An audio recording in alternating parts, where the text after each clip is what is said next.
That was pretty weak. Do it on your phone. We'll call our meeting to order tonight. Sherry, if you could do the roll call, please. English. Here. Evans. Here. Gookin. Yo. Miller. Here. Wood. Here. McEvers. Let's please rise for the invocation. We have Pastor Chris Laurie with the Anthem CDA Church with us tonight. Welcome, Chris. Let's pray. Heavenly Father, in our hearts, we plan our course, but we pray that you establish our steps. I pray that we seek you for advice. Lord, I pray that we not make decisions based upon what we know, but let us act based upon your wisdom. Lord, I pray that you'd guide us. We place this meeting in your hands, and we place our hearts and minds in your hands as well, so that you would direct us in Jesus' name. Amen. Amen. Dan, if you'd lead us in the pledge, please. Thank you, Mr. Mayor. Ready? Begin. I pledge allegiance to the flag of the United States of America and to the republic for which it stands, one nation, under God, indivisible, with liberty and justice for all.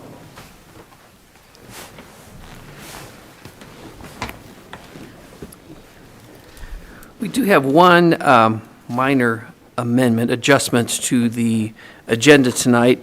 Under other business, we're going to move the wastewater 2018 facility plan update. We're going to move that up to a presentation. It's not going to be voted on tonight. It'll be voted on at some time in the future. It'll just be a presentation tonight. So just please note that that's going to come under the presentations. So the first item of business today is that we have a proclamation. And this is a proclamation of Aging Out of Foster Care Awareness Day. And if I would have Marie Widmeyer and Molly Allen, and I believe Molly has someone with her as well. Come on up.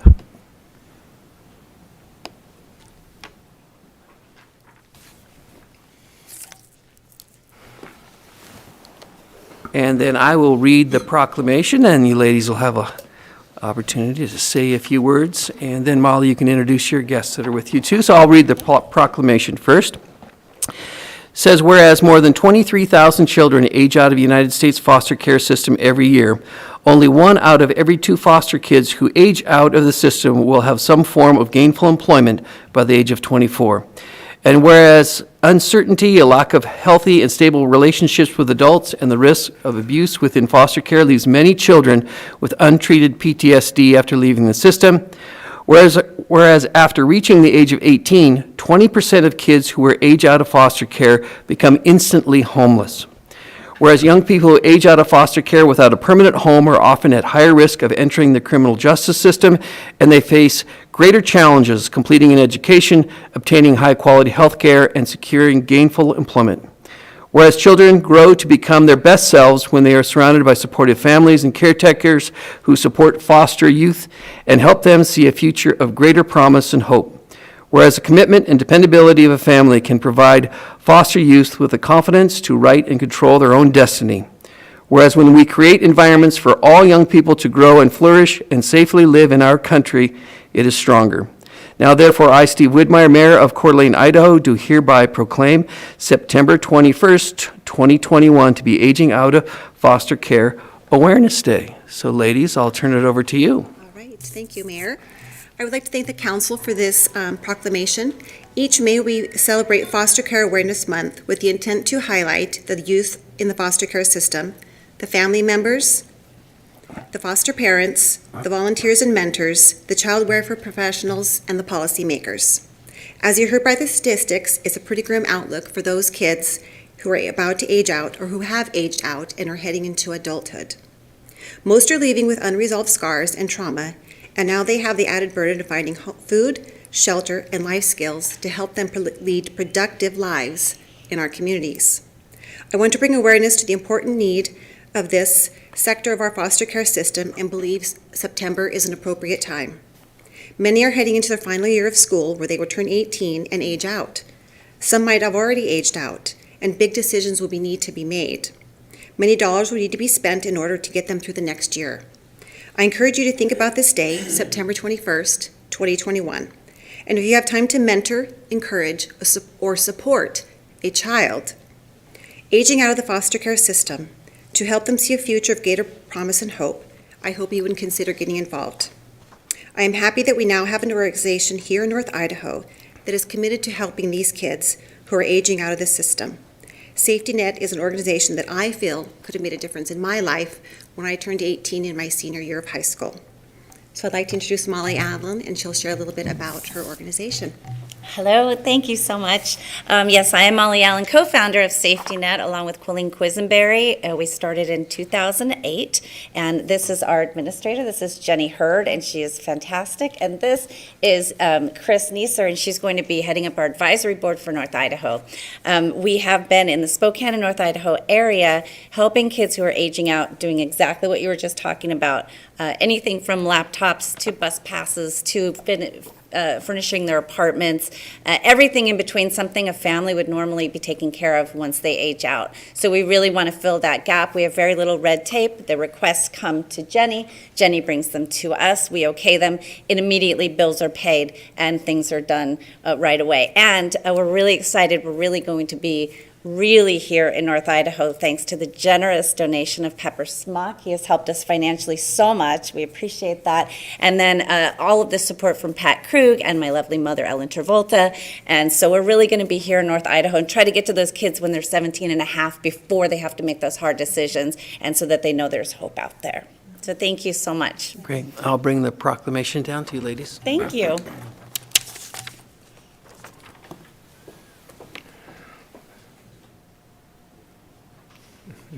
Thank you very much.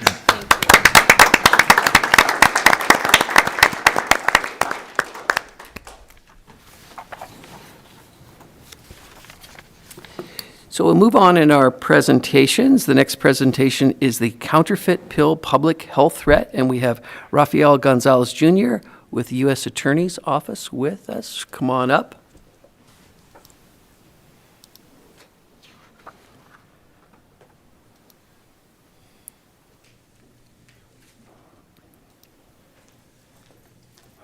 Thank you, Mr. Mayor, members of the council. If I could just have a moment to pull up my PowerPoint. Thank you so much for having me.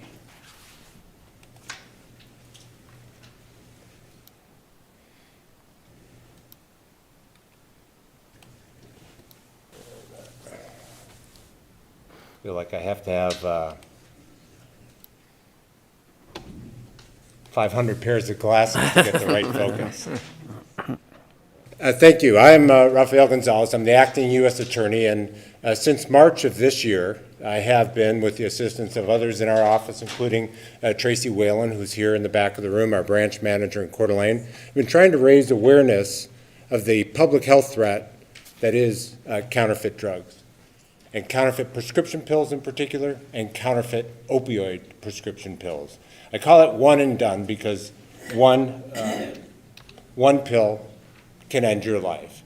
And so as we start out as young people, I remember when I was young, there was a campaign that was very forward-looking and asked kids, what did they want to be when they grow up? A firefighter, a mayor, a doctor, a lawyer. They had all these great hopes and dreams, but not one of them said, I want to be a drug addict. So you see the kid in the back seat there, this is a real photograph. They had those hopes and dreams, and they have those hopes and dreams. And the front seat, their parents passed out, overdosing, still alive, but passed out. So the question we often get is, how do we get from here to here, from hope to despair?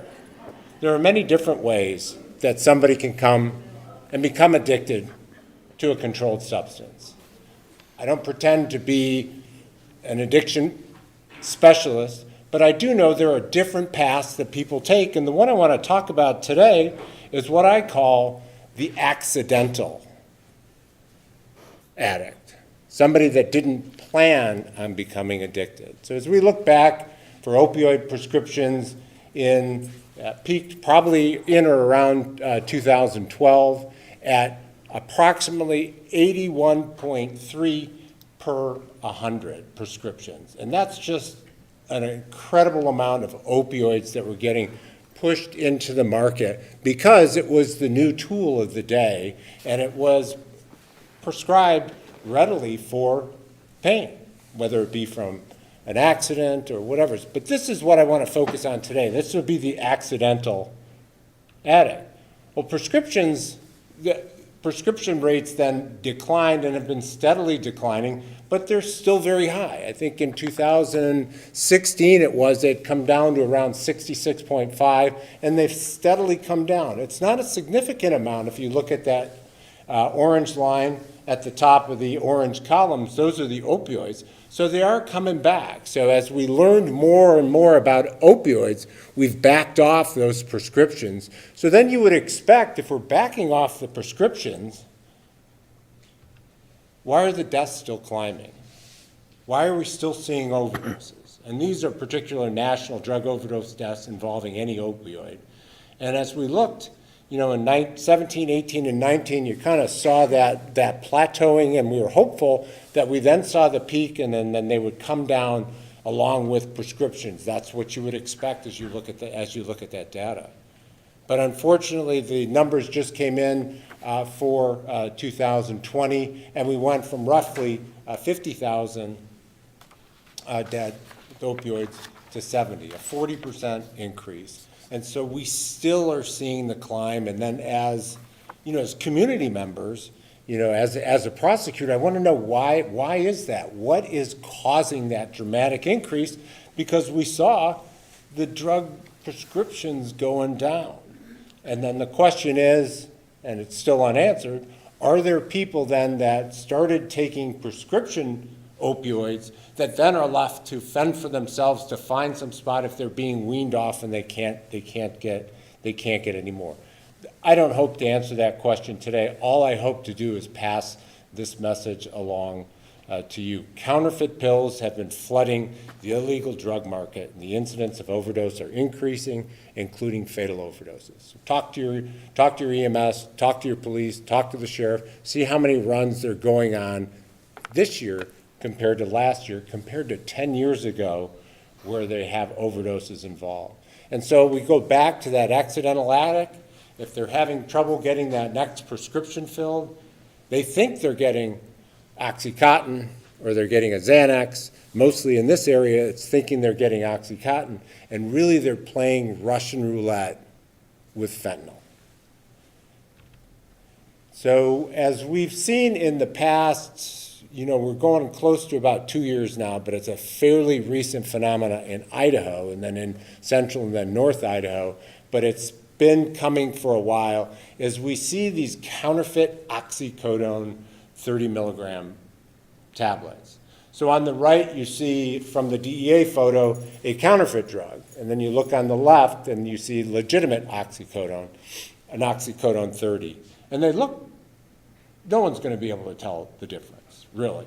And they're not that hard to make. All you really need is your active ingredient. Now it's fentanyl. There's not an attempt to recreate Oxycontin or oxycodone. They're just taking fentanyl, mixing it with the binder, adding a little blue coloring, and then finding a press and pressing the pill to make it look like the real deal. And no one's really going to be able to tell. So if you are that accidental addict and you're borrowing a drug from a friend or you're buying something on the street, you may think you're getting the real deal, but really you're getting a powerful, powerful synthetic opioid, 100 times more powerful than morphine.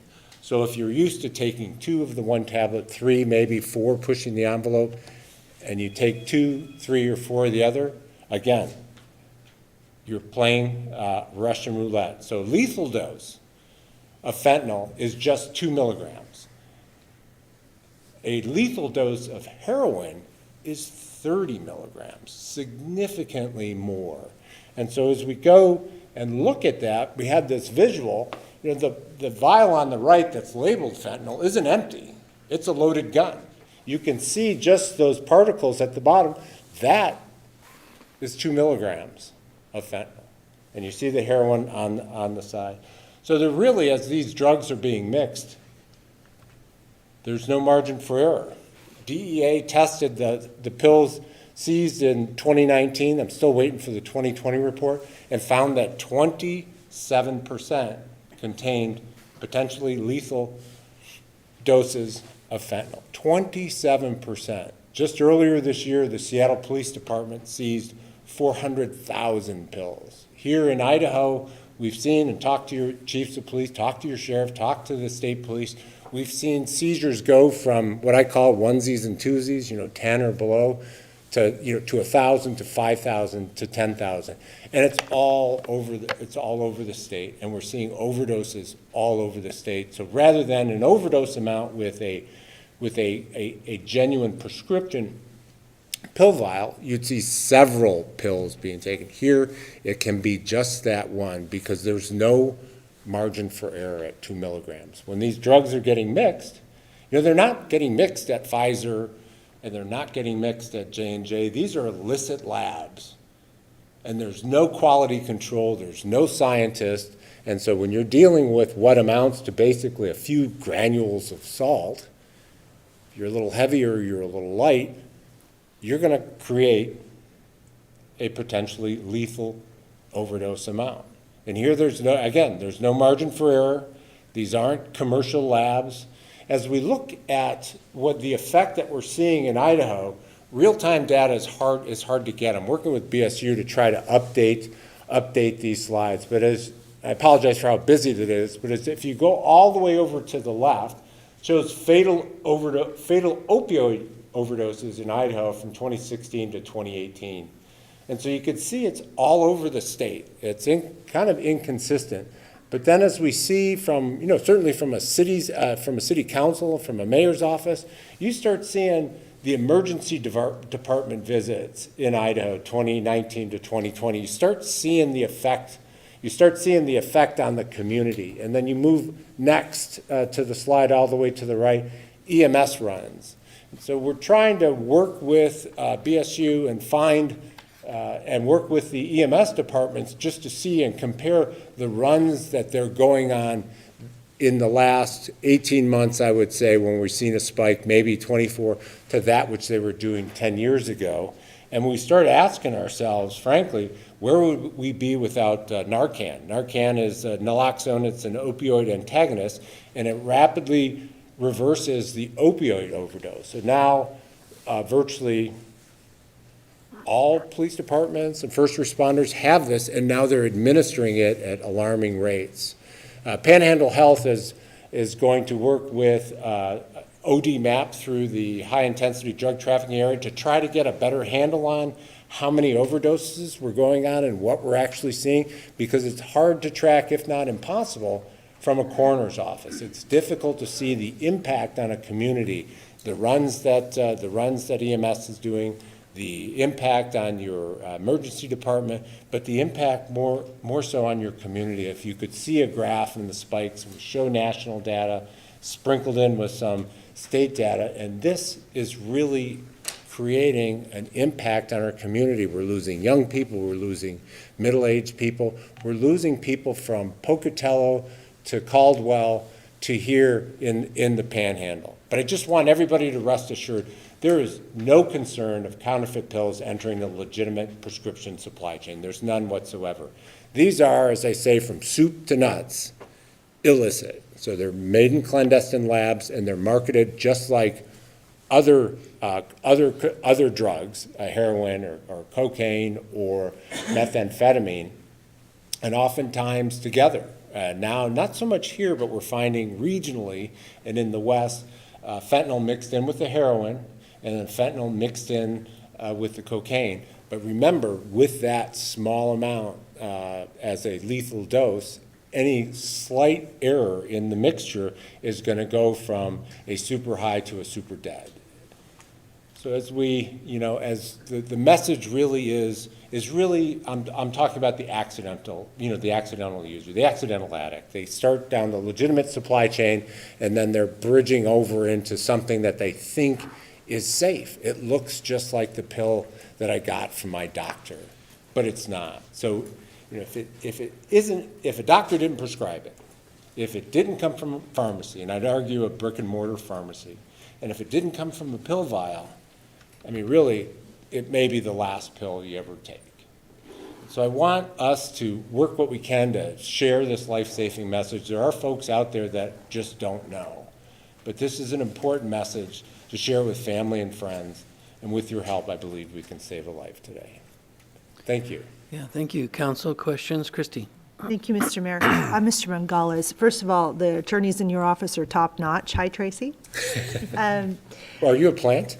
Yes, yeah, I'm her only fan here today, but I'm a fan. Police departments locally through the 90s and 2000s had drug task force teams that focused on just drug trafficking.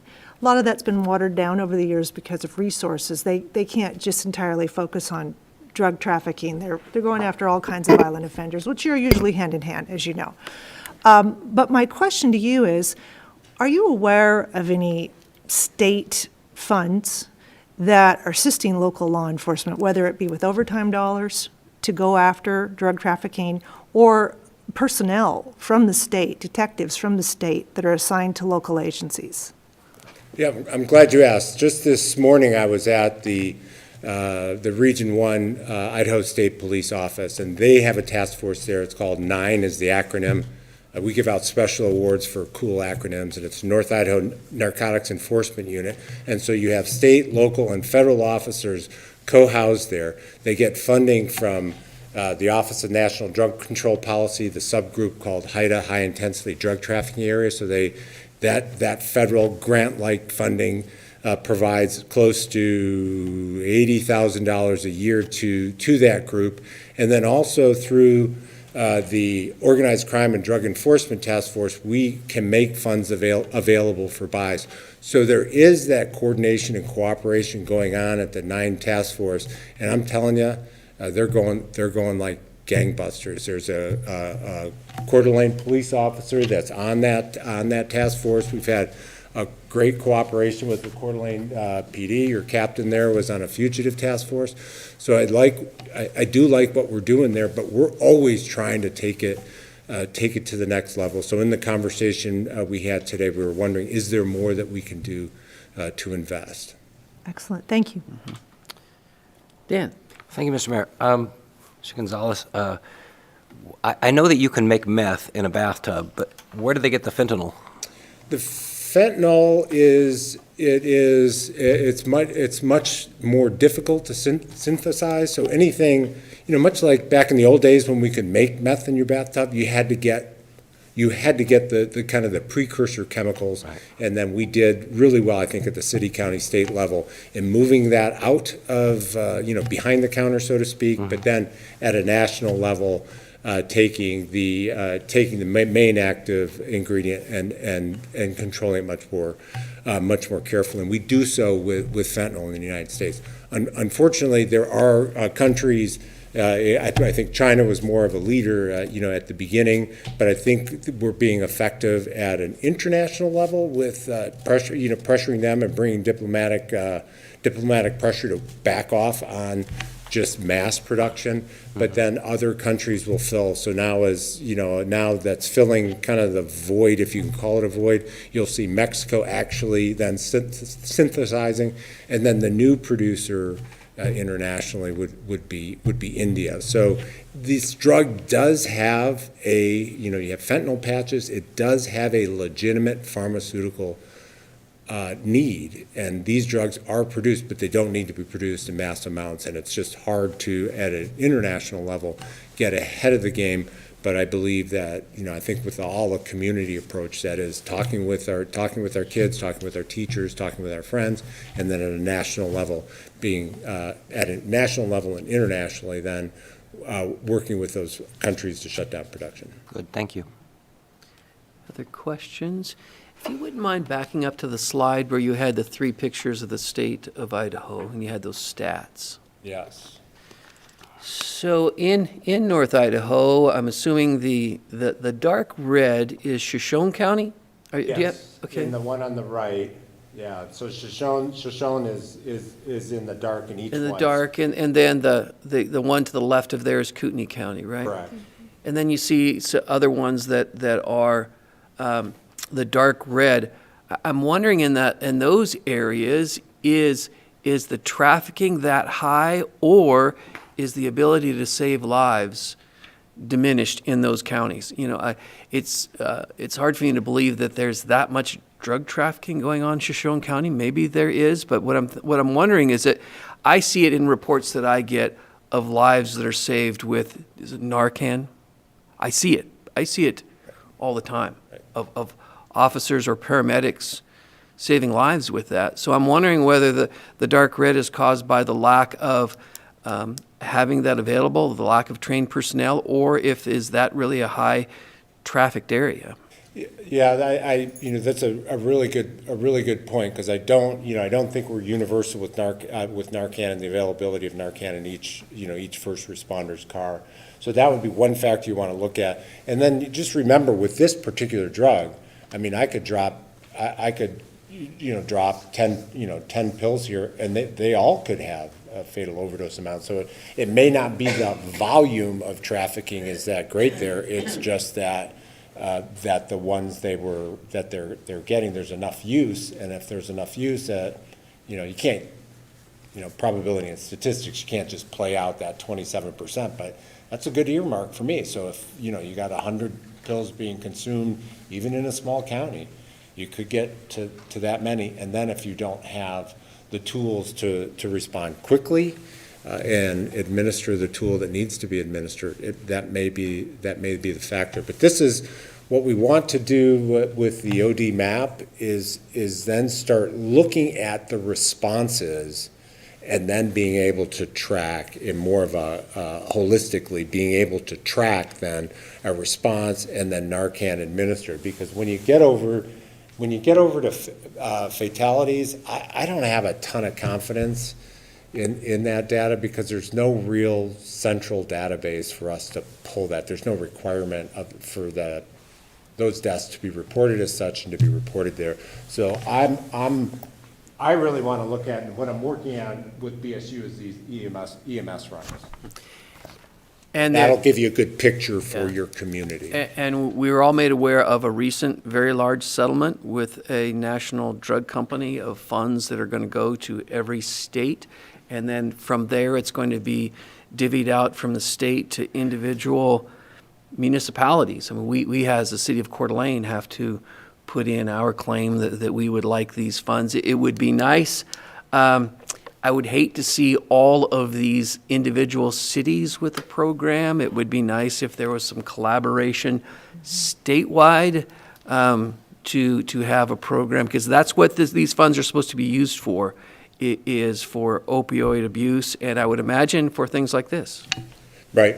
And I meet the privilege of serving on the Criminal Justice Commission, on the Idaho Criminal Justice Commission. Mary Ann King, who's the drug control, is Office of Drug Control Policy for the state. I can visit with her on Friday just to see if there's a mechanism at the state level. I mean, I use the state police a lot as a kind of a springboard, because of the way they have these centralized, or they have these locations here, mid-state, and then around, that you can from there reach out. And so the state does have a structure in place, but I can visit with her about that if you'd like. All right. Well, thank you for being here. Thank you for having me. Appreciate that. It's a pleasure. So we'll move on to our other presentation. This was one that we moved up. This is the Wastewater 2018 Facility Plan Update, and we have Mike Anderson with us tonight. Welcome, Mike.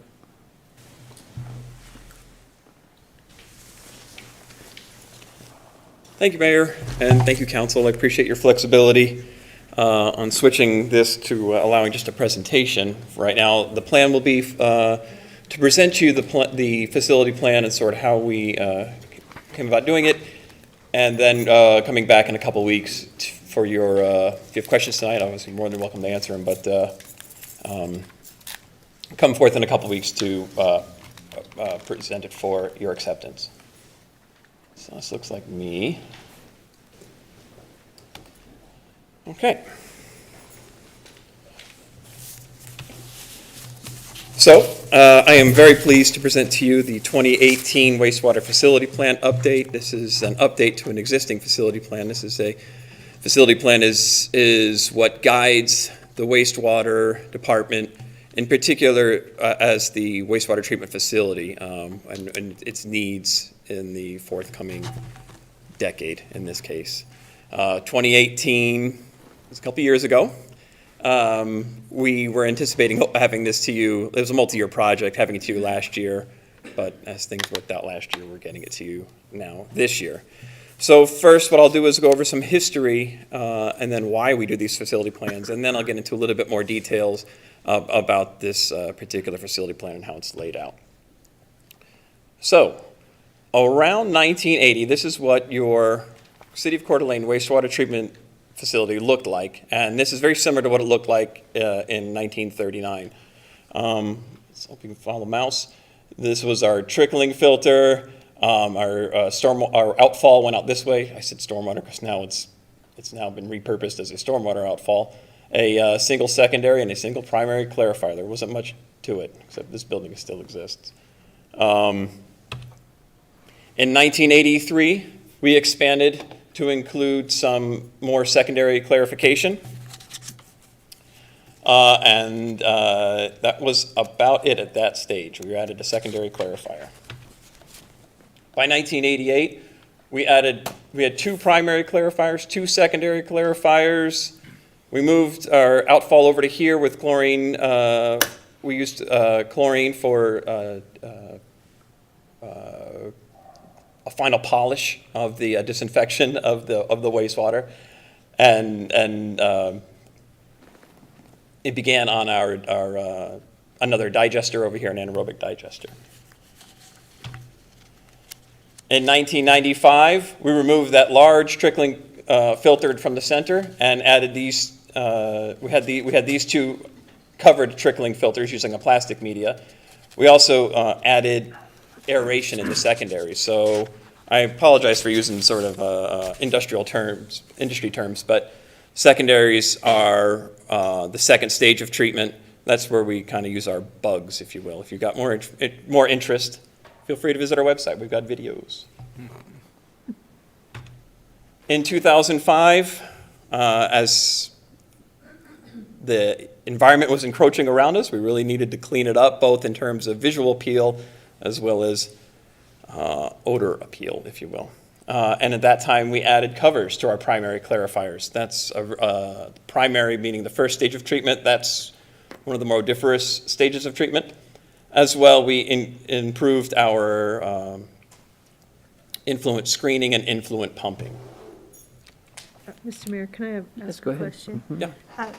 Well, Mike, I spend a lot of time down at NIC. We haven't quite kept all that odor down. Sometimes it's really quite awful. Are there any plans to keep working on that? There are. I'm glad you asked. You're going to get to that. We'll get to there, but yeah, Okay. and I know the reason, to backtrack a little bit, the reason why I'm not asking you to approve it at this point is because there was a delay in getting you this package. But if you go through this package, I'll explain to you what we're going to do, but also it's addressed in here. But yes, I agree. Odors are, in my mind, as you walk past the plant, I think it's very pretty, and then maybe slightly biased, but as you walk past those odors, if it happens to hit you, it's a very intimate form of contact. It's one thing to see something nasty; it's another thing to bring it into your body. And I agree with you. So it's something we're certainly going to be addressing. In 2012, we were in our 5th phase by this point of improvements, starting back in the early 80s. This is where we added yet another digester, a digester 5, and obviously this is an artist rendition, in our solids complex, as well as a solids handling building, and a new administration and collections building. To today, I was trying to get through 40 years relatively quickly. Hopefully I was successful. This is what it looks like today, and now we have 3 covered primary clarifiers. We have 3 secondary clarifiers now. We have a 3rd stage of treatment now as well. Our tertiary treatment is our TMF membrane facility.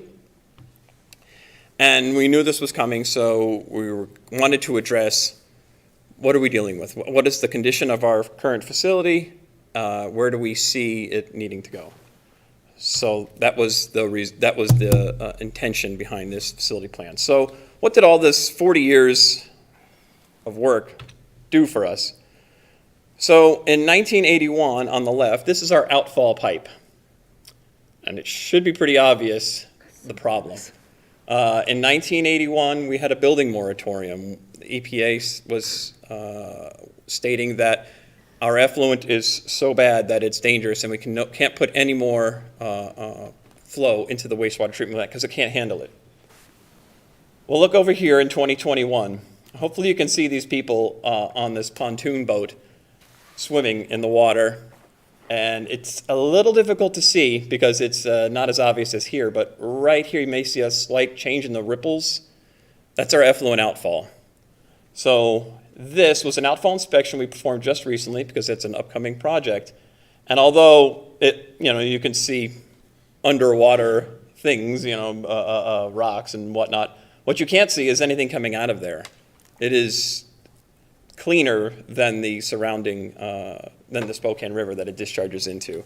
So I think it's just a huge success story because that's what we're here for, is to protect the people. And these people are completely oblivious to the fact that there is wastewater right here because you can't see it, and it's just such a vastly improved river from how it's used now from 40 years ago for those who have been here for a long time. As well, we are now a very integral part of this community. We give tours to hundreds of students, fired back up again this year, from 5th grade through college to engineers. We have our annual compost giveaway. We have an upcoming pumpkin giveaway working with the library. We're a cornerstone of this community, not just in the fact that we treat the wastewater, which is it's our primary goal, but also we try to get involved in what the community is. So, that being said, I'm going to get into a little bit more details about what's in the facility plan, so give you a bit of a roadmap for as you're reviewing it. So in Chapter 1, you can skip it. It's the brief introduction and history. I just gave it to you. But no, Chapter 1 is the introduction, history, where we've been, and it's obviously important to know where we've been to where we're going. And in Chapter 2, it's our basis of planning. So where do we start? In this case, we look at the flows coming into the plant. What are our anticipated flows? Loadings, that is the amount of pollution that's coming into the plant, things like that. Chapter 3, we will investigate the regulatory and permitting review. So that's both what's our current regulations, what do we see coming? We certainly didn't see all the phosphorus removal that required $20 million worth of upgrades in tertiary treatment. We didn't know that was coming in 1960, but we saw it coming. We were able to plan for it in a phase 4, I believe, facility plan. We started planning for that. And it was implemented in phase 5. So chapter 4 will be our existing resources. So if you're kind of curious to see what it is that's within the plant right now, both will go through big stuff, be it clarifiers or very large pumps, not small stuff. But this is a pretty high level document, so we're not looking at every tiny detail, as well as what's the condition. These can be very high dollar items. This is the wastewater facility, including the collection system, is the city's most expensive asset. So you see us coming through here with pretty expensive items, and this is where we'll review that and say, okay, we're planning ahead here. Where are we going to have problems? So chapter 5 is our alternatives analysis. That's if you're interested in the options. We'll review every chapter before that, the basis of planning. Okay, what's our flows? What are the regulators going to ask us? What do we see coming forward? And as well as what's our current condition? And we come up with plans. Okay, this is where we're going to have a pinch point. It's a simple engineering formula at that point, in that it takes a certain amount of volume to remove a certain amount of pollution, and we can crunch the numbers and see, as our city grows, where are we going to need to upgrade items. And chapter 6 is the site master planning. So chapter 6, site master planning, that addresses the physical site, including our neighbors at NIC. And what that looks like is a little bit of this. For example, the odors that you're smelling, are coming from the real-life version of this building. This is our solids loadout. So on top here, there are a piece of dewatering equipment, either a centrifuge or a belt press. We're upgrading right now our centrifuge, and we're looking to upgrade this building. Right now on the bottom here, it's not covered. So everything falls into a truck, and you can smell it as you go past. So what we're looking to do is cover it. You know, it's just simple things that could have a huge impact on the community around us, I feel. As well, we'll be scrubbing those odors as well that are generated within the facility. And we wanted to try to pretty up a little bit if we can. If we were going to put a cover on it, obviously make it look nice considering the proximity of the people around us. This map on our left, this chapter was, we involved Welch Comer heavily in this, as they're heavily involved in the community. And we were trying to figure out, we've got very clean water now. If we wanted to reuse it to alleviate some of the demand on our aquifer, where could we reuse it? So we looked around and found several people that are nearby. For some reference, we are here in the wastewater treatment plant.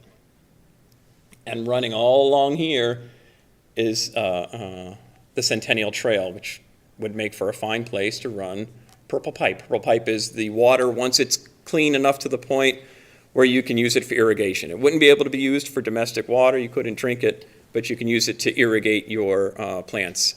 And at the level of cleanliness that our water is, we would need to do some disinfection and things like this, but it would be the Class A reuse water. So there would be very few restrictions placed upon it. So this map, just to give you an idea, equals about 1 million gallons every day of irrigation. Obviously in the summer, that represents a shade under a third of our flow. We get about 3.6 or 3.7 million gallons. So a good chunk of our flow could be used as reuse water relatively close to the facility. Those are the kind of things that we're looking to work on to be better stewards of the community and the resource that is wastewater. So back to the facility plan after the site master planning. In Chapter 7, that's where the rubber meets the road. So this is our recommended plan. After reviewing all the alternatives that addressed all the concerns, we had several meetings about this for the last several years to review cost. How is it going to integrate with our current technologies? In other words, will the operators know how to run it? There was a clear-cut winner that addressed the concerns that were arisen. Before I get to that, I just wanted to also mention Chapter 8 is our environmental impact document, and that is basically an assessment of the work that's suggested within this plan, how much of an impact is it going to have on the environment. It's a very useful tool when it comes to funding, be it through federal or state. It's one of those things that would be required if we were to seek federal or state funding to address some of these things. And basically, DEQ has stated that there will be a finding of no significant impact, and that is most of the work is going to be done in the fence line. That wouldn't impact the environment. We know what's there. If we were to build that reuse line going outside the facility, then yes, we would probably need to do a more significant environmental impact statement. So, back to Chapter 7, the recommended plan. It addresses $6 million in existing equipment. That is to renew it, to replace it. We found $6 million in existing equipment that is going to need work. Expansion of the secondary treatment process is probably the #1 driver, and let's see if I got my slides good. I did. All right. So this is the secondary treatment process over here. These trickling filters, they handle a lot of the, I'll just call it BOD removal. It's the carbon removal. If we needed to work on one of these, we would not be able to sufficiently take it down and remove enough carbon. We would have a severe problem in our treatment process. So what we've arose at is up here at the tertiary system, we could expand our footprint there, basically build a little more capacity there. That would allow us to take one of these down, work on it, repair it, and the carbon that it would normally treat could get treated up here at the next stage of treatment. As well, this would provide us the opportunity to remove more ammonia. So as the numbers crunched out, I know I'm getting a little bit into the weeds, but I just wanted to make sure you had a little bit of background to look at this document and try. The ammonia was one of the first pinch points that we come to as we started crunching numbers. So in order to remove that, it gets removed in this tankage up here. So it would have a twofold benefit.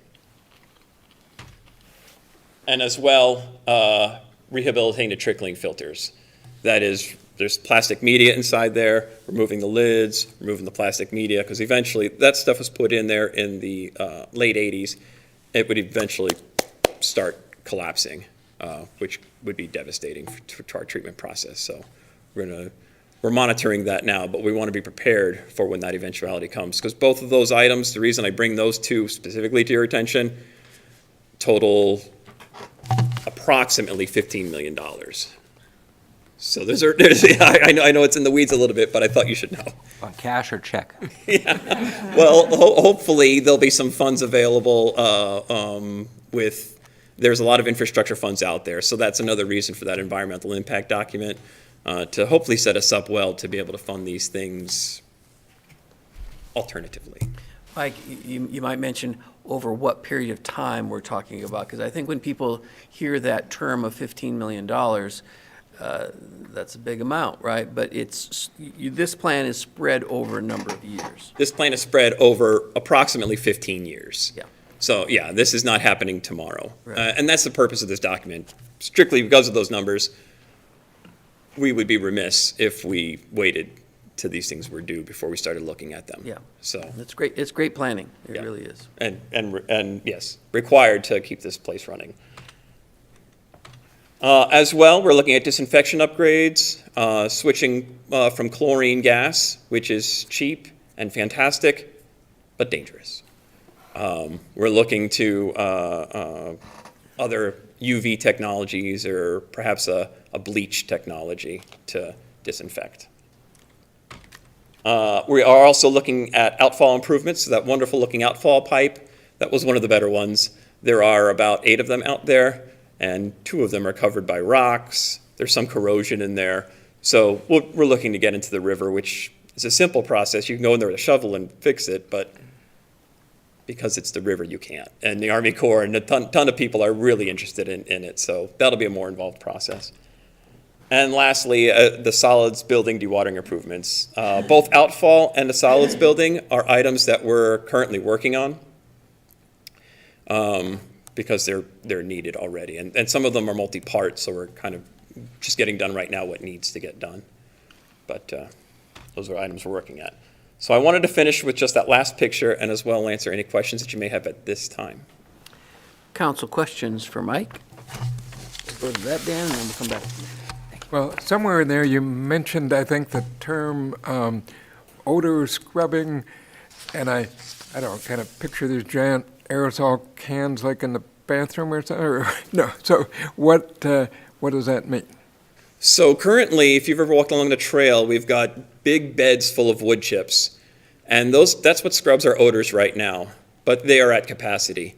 So what we're looking at... Yeah, when I ride by, I'd tell you some days, yeah. You can tell they're at capacity. Over capacity, yeah. So if we were to enclose that building, that's that much more cubic feet of odors that we'd be sending there, and that's not something it can handle. So what we're looking to do is to take those and have a separate odor control system where it works almost like our trickling filter, where the media will grow, or the bugs will grow on a media, and we'll blast the odors through there, and they'll scrub it. The same way trickling filter eats the carbon, basically. It won't be as pretty as the wood chips, so we're going to recess it probably inland or inside the plant a little bit and hide it from view. Just so it works, okay, good. Yeah. Dan? Thank you, Mr. Mayor. I love the wastewater treatment plant. It is such a rich environment for puns, which I shall refrain from doing. Is this just covering the facility and not all the pipes? Yes, this is covering the facility strictly. There is discussion with reuse and pipage there, but as far as the main pipes that we're all thinking of, the collection pipes, that is a master plan, and that is already in the works, expected, I think it's a 2-year project. We're gonna get it completed next calendar year. Very good. Yeah, I was curious because I just glanced at it, and odor is mentioned many times. So, I'm glad you're looking into doing the, I don't know, what do you call it, gray water? I mean, what's the actual term for the? Reuse, it's called reuse water. Yeah. And in San Diego, they tried to call it from toilet to tap. Didn't work, didn't go over. So, but I like that because I think that will not only save our draw in the summer, but, we're not wasting the stuff, and sending it to Spokane. They don't want it. Also, on that building, so you're going to work on the building that's responsible for most of the odor. Are you going to consider making that negative pressure in there? It likely will be. Okay. So it will be scrubbed. So yeah, it would have to be negative pressure, I would say. If I'm stepping out on a limb, not an engineer, but yes. That would really help. I mean, the aroma some days can be really pungent. In your neighborhood. Yes, I know. It's currently right out the front door for me. Yeah, I would say it's true. And it's currently atmospheric pressure. There are no walls, there are no anything, so we're going to enclose it. You would like the cigar rooms, and you keep the. Enough said. Yeah. Any other questions for Mike Kiki? I mentioned this to you earlier, Mike, but just to clear up that there was a second item under other business that was a renegotiation of wastewater fund debt, and that this is not tied to that process. That is correct. This is completely separate from that. Just want to make sure we're not missing a point. We are not. This is not needed for that. So now is the time for council to review the plan over the next little bit. Mike can come back in 2 weeks. This is a 500-page plan. Or if you want further time, we could take the second week of October. It's council, however long council would like to take to study that. Appreciate the time, Mr. Mayor. Thank you. So do you want to shoot for the second meeting in October? Does that work for everyone to have a chance? I want everyone to have a chance to review that. So we'll shoot to bring this back then. And in the meantime, as you go through the document, send any questions you would have to Mike, and we'll get those answered for you. Thank you. All right? Thank you. Thank you.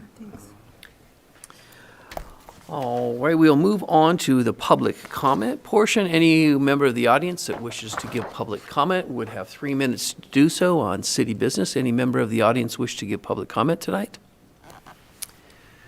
Okay, seeing none, we'll move on to announcements. Any member of the council have an announcement? Amy?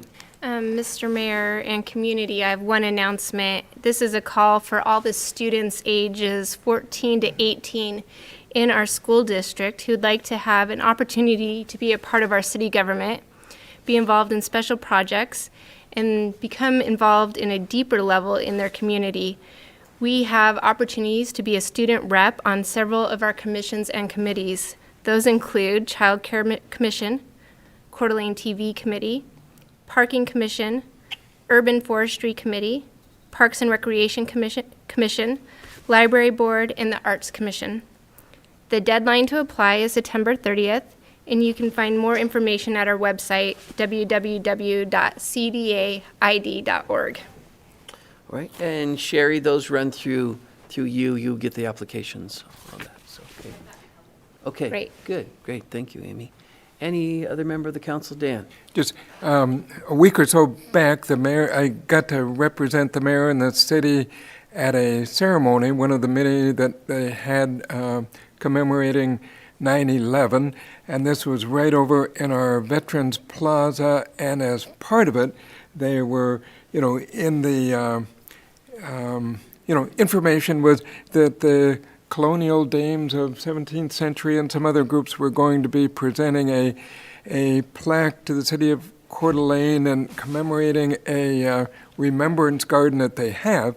And I kind of visualized, a plaque, but if for the public and the rest of the council, if you haven't been over there to see the base of the big bell over there, I mean, it's a work of art, and it is, I guess, a replication, probably on a smaller scale, but of what the artwork and sculptures that's on the Tomb of the Unknown Soldier, and it's just an amazing piece. So if you have not seen that, that's worth your while to go see that, and I was grateful to get to do that. Okay, thank you. All right, I have a couple of appointments. Susan Weathers and Ben Wolfinger to the Personnel Appeals Board, Councilmember Wood to the Sick Leave Council, and Dixie Reed to the Civil Service Commission. So it'd be seeking council action on that. So moved. Second. Motion to approve and a second. Any further discussion on that? Another meeting for you? Yeah. Thank you, Mayor. Yeah, you bet. All those in favor? Aye. Any opposed? Motion carried. Who would like to do the consent calendar tonight?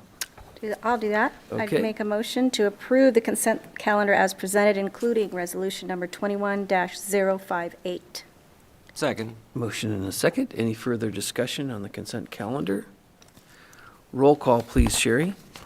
Wood, Yes. Evans, Yes. Miller, Aye. Guggen, Yes. English. Yes. Motion carried. We'll move on to our other business. Item number 2 on other business was authorization of staff to renegotiate refinancing of the wastewater fund debt in the amount of $40 million. Troy has the staff report for us. Welcome, Troy. Good evening, Mayor and Council. Thank you. Yes, you just got to see some of the high-ticket items that exist at the wastewater treatment plant, one of the best treatment plants in the country. What we have done as staff are recommending the refinancing of debt. This is the only utility that has any debt, and we are proposing to you, presuming the market holds, and we can go with a very aggressive timeline to save millions of dollars in financing costs. Part of this is all the credit going to you for having a city that will get a very good bond rating. We're proposing to take this out to the market. I have an underwriter here that the city has worked with for 20-plus years. Eric Herringer will come forward and give the PowerPoint. But from staff's point of view, we are looking at refinancing 3 issuances totaling right at $40 million, a 5%, a 2%, and a 2.75% interest rate. The good news for you is that you didn't spend a lot of money getting into these notes because they were primarily done with DEQ. DEQ has been a very good partner. However, it's not going to be as inexpensive going out to the market to refinance this, but the interest rates are very attractive, especially for a city that will have a very good rating. If we shorten up the term from what exists on the debt, more money can be saved, pushing $4 million. We don't have an answer for you yet on our recommendation because we need to look at our rates and what the program is going to do and need going out the next 13 or 14 years. So your work here is to listen to Eric and ask him all the questions you have as we look to refinance some existing debt, save the ratepayer over $2 million, presuming the market holds. The list of people that will be involved in this is very impressive, and in this you will see a municipal advisor that is here to make sure that everything works smoothly and that we get the very best value. So it's a $40 million refinance of existing debt, looking to lower our total outgo and save our ratepayers. The longer-term goal from the finance director's desk would be looking to save money so that we don't necessarily have to go out and get more debt in about 13 or 14 years. The other thing that's happening, which you know a great deal about, is the Atlas Waterfront project is moving along very nicely. That will bring cash back to our wastewater utility. So as you can see savings, and you can see that program working well, we could be set up to handle a lot of those expenses that are in that facility plan. So, Mr. Mayor, without further ado, I would bring Eric Herringer forward. He is the underwriter and the managing director for Piper Sandler.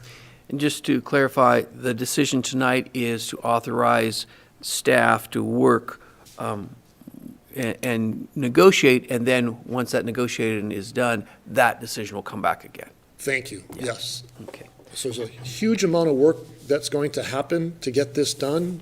There's underwriters that will be talking with administration and finance, and it's a very aggressive timeline to get this done before the end of the year. So I'd like to bring up Eric Herringer, a managing director with Piper Sandler. That would be our underwriter. Not undertaker, underwriter. Welcome, Eric. Just the up and down keys works fine. Okay. Thank you, Troy. Mr. Mayor, members of the council, I don't know if I've ever had a better setup for giving a presentation than hearing you have wastewater needs in the future. And Troy summarized in pretty good fashion the potential for savings from the refinance. So I'll just go. So I won't. I have had the opportunity to work for the city for the past 20 years almost. You might not recognize me because I have a new haircut, but I think I've worked on your public safety bond project and your library bond project, as well as the wastewater financing in 2012 with the bond bank. So when I started talking to Troy about this opportunity, I was really just talking to him initially about the bond bank loan that you did in 2012, and that there was a potential to refinance. Because when you do the DEQ loans, they're at subsidized interest rates, and you never think you're going to refinance them because the rates are so darn low. But as we started looking at the overall debt profile of the wastewater system, we realized that there were savings potential for those DEQ loans.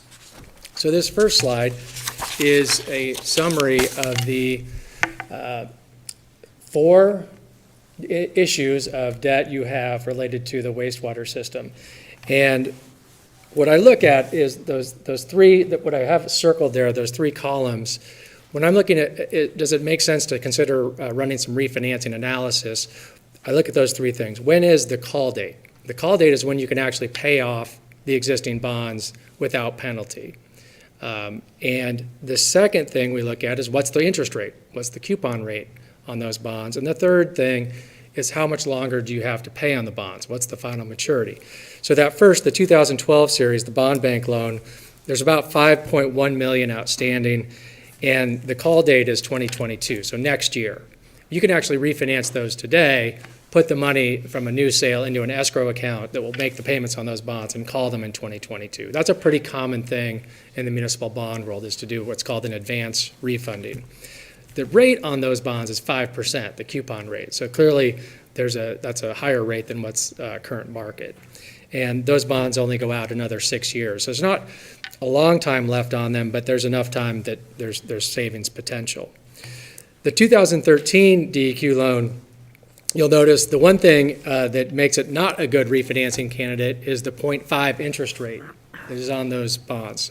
So I will clarify one thing from Troy's introduction. We would not recommend refinancing those. We don't think we can get you lower than 0.5 interest rate that you have on that DEQ loan. So we'd actually be looking at refinancing more like $32 million.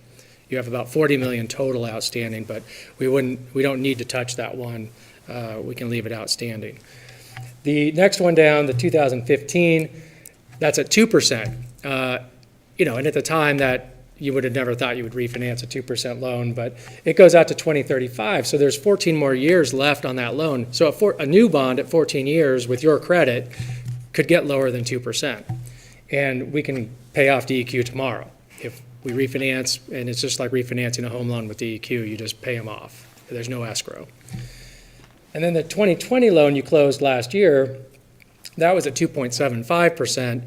It goes out to 2040, so there's 19 years left. You'll make a payment here in October, and you'll have 19 years of payments left. But right now, a 20-year bond is under 2%. So we looked at all that and said, let's run the analysis. The other chart here is you can see the debt profile, the payments. Once you get past 2022, it's a little bit of an odd year because of the way the 2020 loan got closed last year, and you have a payment in October, which is fiscal 2022, and so it's almost like you got double payments in 2022. But look at 23 through 27, your combined payments is about $3.5 million. Then it drops to $2.5 million in 2028, and then after 2032, it starts to gradually decline. So that's what your existing debt profile looks like. There's nothing scary about that. That's a very conservative debt profile. Why we're talking about the refinancing? Well, it's because interest rates are low. What we have here is a chart that looks at this is from last week. This is a 10-year history of the general bond buyer index. So this is bonds, municipal bond rates for kind of a basket of bonds in the market. And the point is that if you look at the far right-hand side, rates are low. The current rate on a 20-year GO bond is 2.15%. That's for sort of medium credit quality. We think you could do better than that. The low on this chart is 2.02. So you can see we're very close to the historic 10-year low on interest rates in the municipal bond market. The other thing that is interesting to me about this slide is how not volatile rates have been over the last 6 months to a year. The right-hand side of that chart, those rate movements have not been as dramatic as where they have been the prior 9 years. It is getting almost boring looking at how rates are moving in our market. Every day for the last 2 months, it just seems like rates move up or down 1 or 2 basis points, or 0.01%. We hope that remains the same as we move forward with this project, if it is something that the city wants to move forward with. The next slide gives you another concept of just how low interest rates are. This looks at the range of interest rates over the last, since 1982. And that's the sort of full bar chart from 1-year bond out to a 30-year maturity. The orange is the average over that time period, and the blue is where we're at today. So just another illustration that we're very close to what have been, essentially all historically low interest rates over the past 40 years. So getting into what I would call maybe the base case analysis is looking at those 3 bond issues we talked about for refinance, where we refinance them without shortening up the final maturity. We just, each individual is going to save level savings per issue. So the first one, the bond bank, the 2012 bond bank, the call date's in 2022, as I said. We'd actually refinance the entire amount just to make them go away. There's a reason for doing that, so that you can free up your reserve fund. But the kind of the key thing is the bottom half, the 1.49% all-in true interest cost. That's sort of the fully encumbered interest rate. That includes all the cost of issuance that Troy mentioned from the finance team. So when you factor all that in, that number, 1.49%, has that baked in. The cash flow savings of about $410,000. And one of the things we look at is what's the present value. So those savings are over the next 6 years in today's dollars. We discount that back, it's $390,000. We do that so we can come up with this metric of net present value savings as a percent of the bonds refinanced. That's 7.7%. So that's a decision when a municipality like a city is going to refinance bonds, you want that present value percent to be above 5. That's kind of the sort of standard for considering an advance refunding, in my opinion. The one thing about that issue is if we refinance those, we'd have to do it on a taxable basis. So the interest rates, it doesn't really mean anything for the city. It's no tax liability for the city. It's just that the buyers of those bonds, the interest income they'd get, they'd pay taxes on. And that's a federal tax law change that occurred about 3 years ago. You can't, if you refinance prior to the call date, more than 90 days before the call date, you have to do it with taxable bonds. But the rates are still low for taxable bonds, so that still saves money. 2015 DEQ loan, 2% rate. We can replace that with what we think at a 1.55%. It doesn't save as much because the kind of, the delta between 2% and 1.55 is not as much as the others, but still $184,000 of savings in cash flow. And 3% PV savings. Now the metric there, the metric is 5% if it's an advance refunding. If it's a current refunding where you're paying it off right away, there's really no metric. Can you save money or not? And the decision is, does it make sense to do it? Because if you wait any longer, you're chasing what interest rates might do. The 2020 DEQ loan that you closed last year, 2.75% rate, and it goes out longer. Remember, it goes out to 2040. That's why the rate's a little bit higher on the refinance, 2.03%. It's higher than the 1.55 because we're going out another 5 years to refinance that bond. Those savings, it's a bigger bond issue. It's roughly $20 million. Would save about $1.4 million in interest cost. Again, all of those numbers on savings and interest rate include what the estimated cost of issuance of about $390,000. And I'll go over kind of who all is involved in that finance team. That doesn't all go to Piper Sandler. Troy asked that question already. So here's just a cash flow savings of your existing wastewater system debt service, and that's all of the bonds. So I talked about 3.5 million roughly debt service, 23 through 27. If we did the refinancing just as the base case, you'd see you can save about $125,000 a year through 2027. Then it drops to about $50,000 a year. And then again, we're refinancing bonds. Once those bonds are paid off, the savings go down. And once those bonds are paid off, the savings go down even further. But you add it all up, it's about, it's that $2 million of cash flow savings just on the base case. The one little anomaly there is 2041. Why is that one gone in the new debt service schedule? Well, that's a payment on your existing debt that's scheduled for October of 2040. So it's in fiscal 41, but the refinance, we'd put all the payments on to September 15. So we're just basically bringing that forward a month, but it's bringing it forward into the prior fiscal year. And then Troy and Vonnie asked us to run an analysis. We can structure the savings any way you want. We could have no savings in the first 8-10 years like we do here and just pay the debt off quicker. Or we could put all the savings up front if you had a capital project and then keep the payments out longer the same. This scenario is just structured to say keep the payments at $3.5 million roughly and pay the debt off as quick as possible. In this case, you could pay off all the bonds in 2034 instead of 2040. You'd actually have higher payments, so where it would have naturally dropped $1 million, we backfill $1 million into those years 2028 through 2032, 33.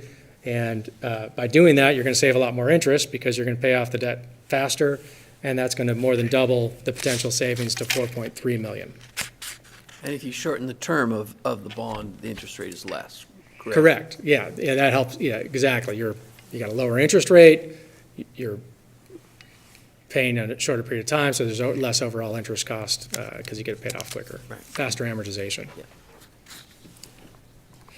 And there's any number of scenarios in between. Those are the two that we made sense to talk about tonight. To compare those side by side, the numbers are there. So the par amount of the new bonds, roughly $27 million. The all-in true interest cost blended for the base case of 1.9.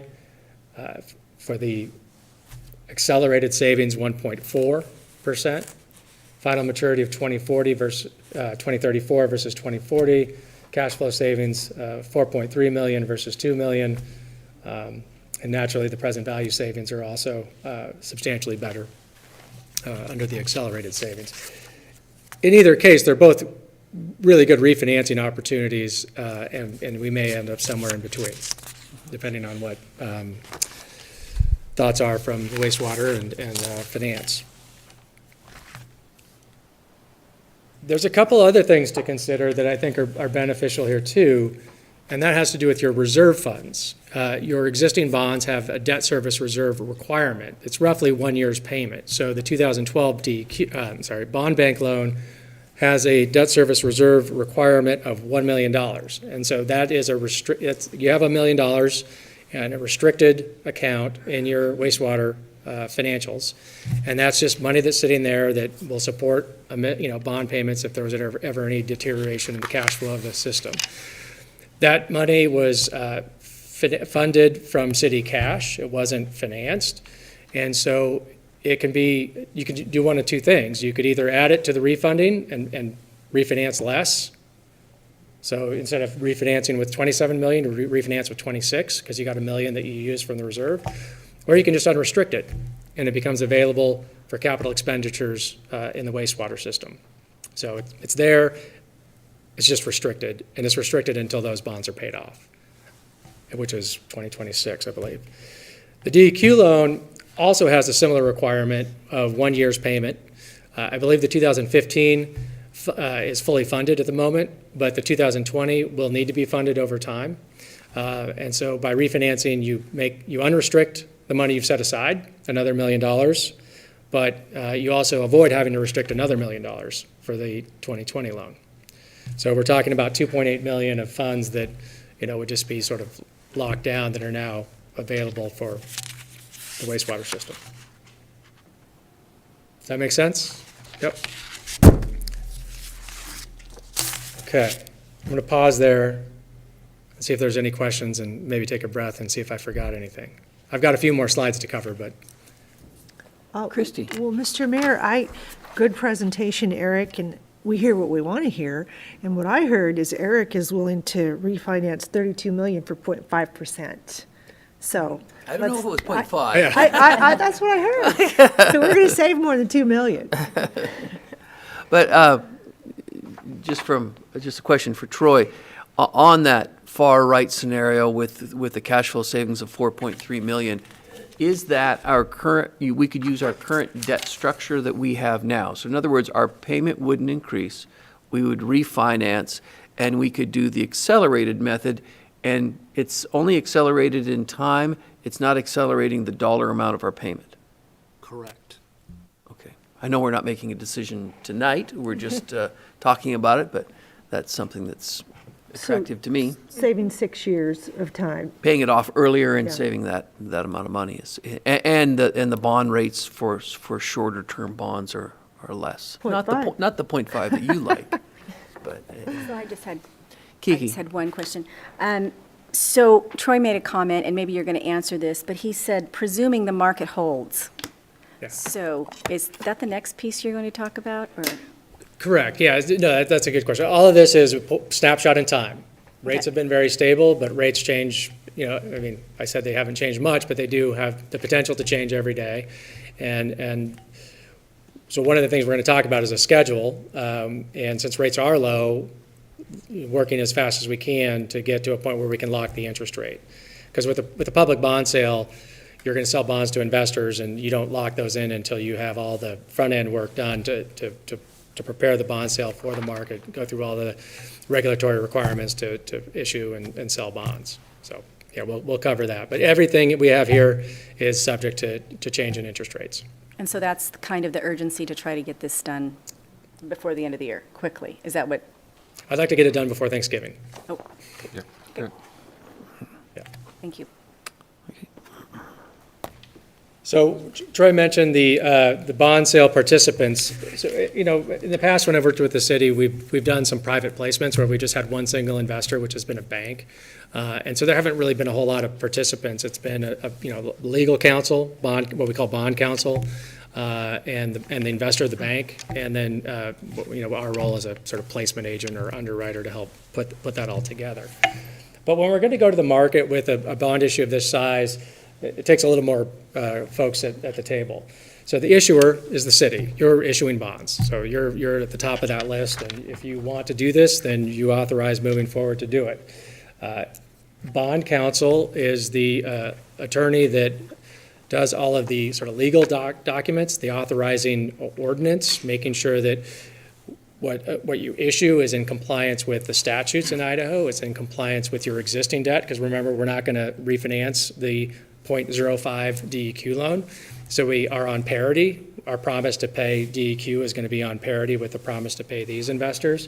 So that bond counsel makes sure that that's all done correctly. And that we also comply with the federal SEC laws on issuing bonds and tax law, because these bonds are most of them will be tax exempt. So that's their role. As we assembled the finance team, we thought of McAloon Law, which is Laura McAloon. She worked with Mike Ormsby. I don't know if you all remember Mike Ormsby used to be, many years ago, before he retired, was bond counsel to the city, and now he's the city attorney to the city of Spokane. And Laura was part of his firm.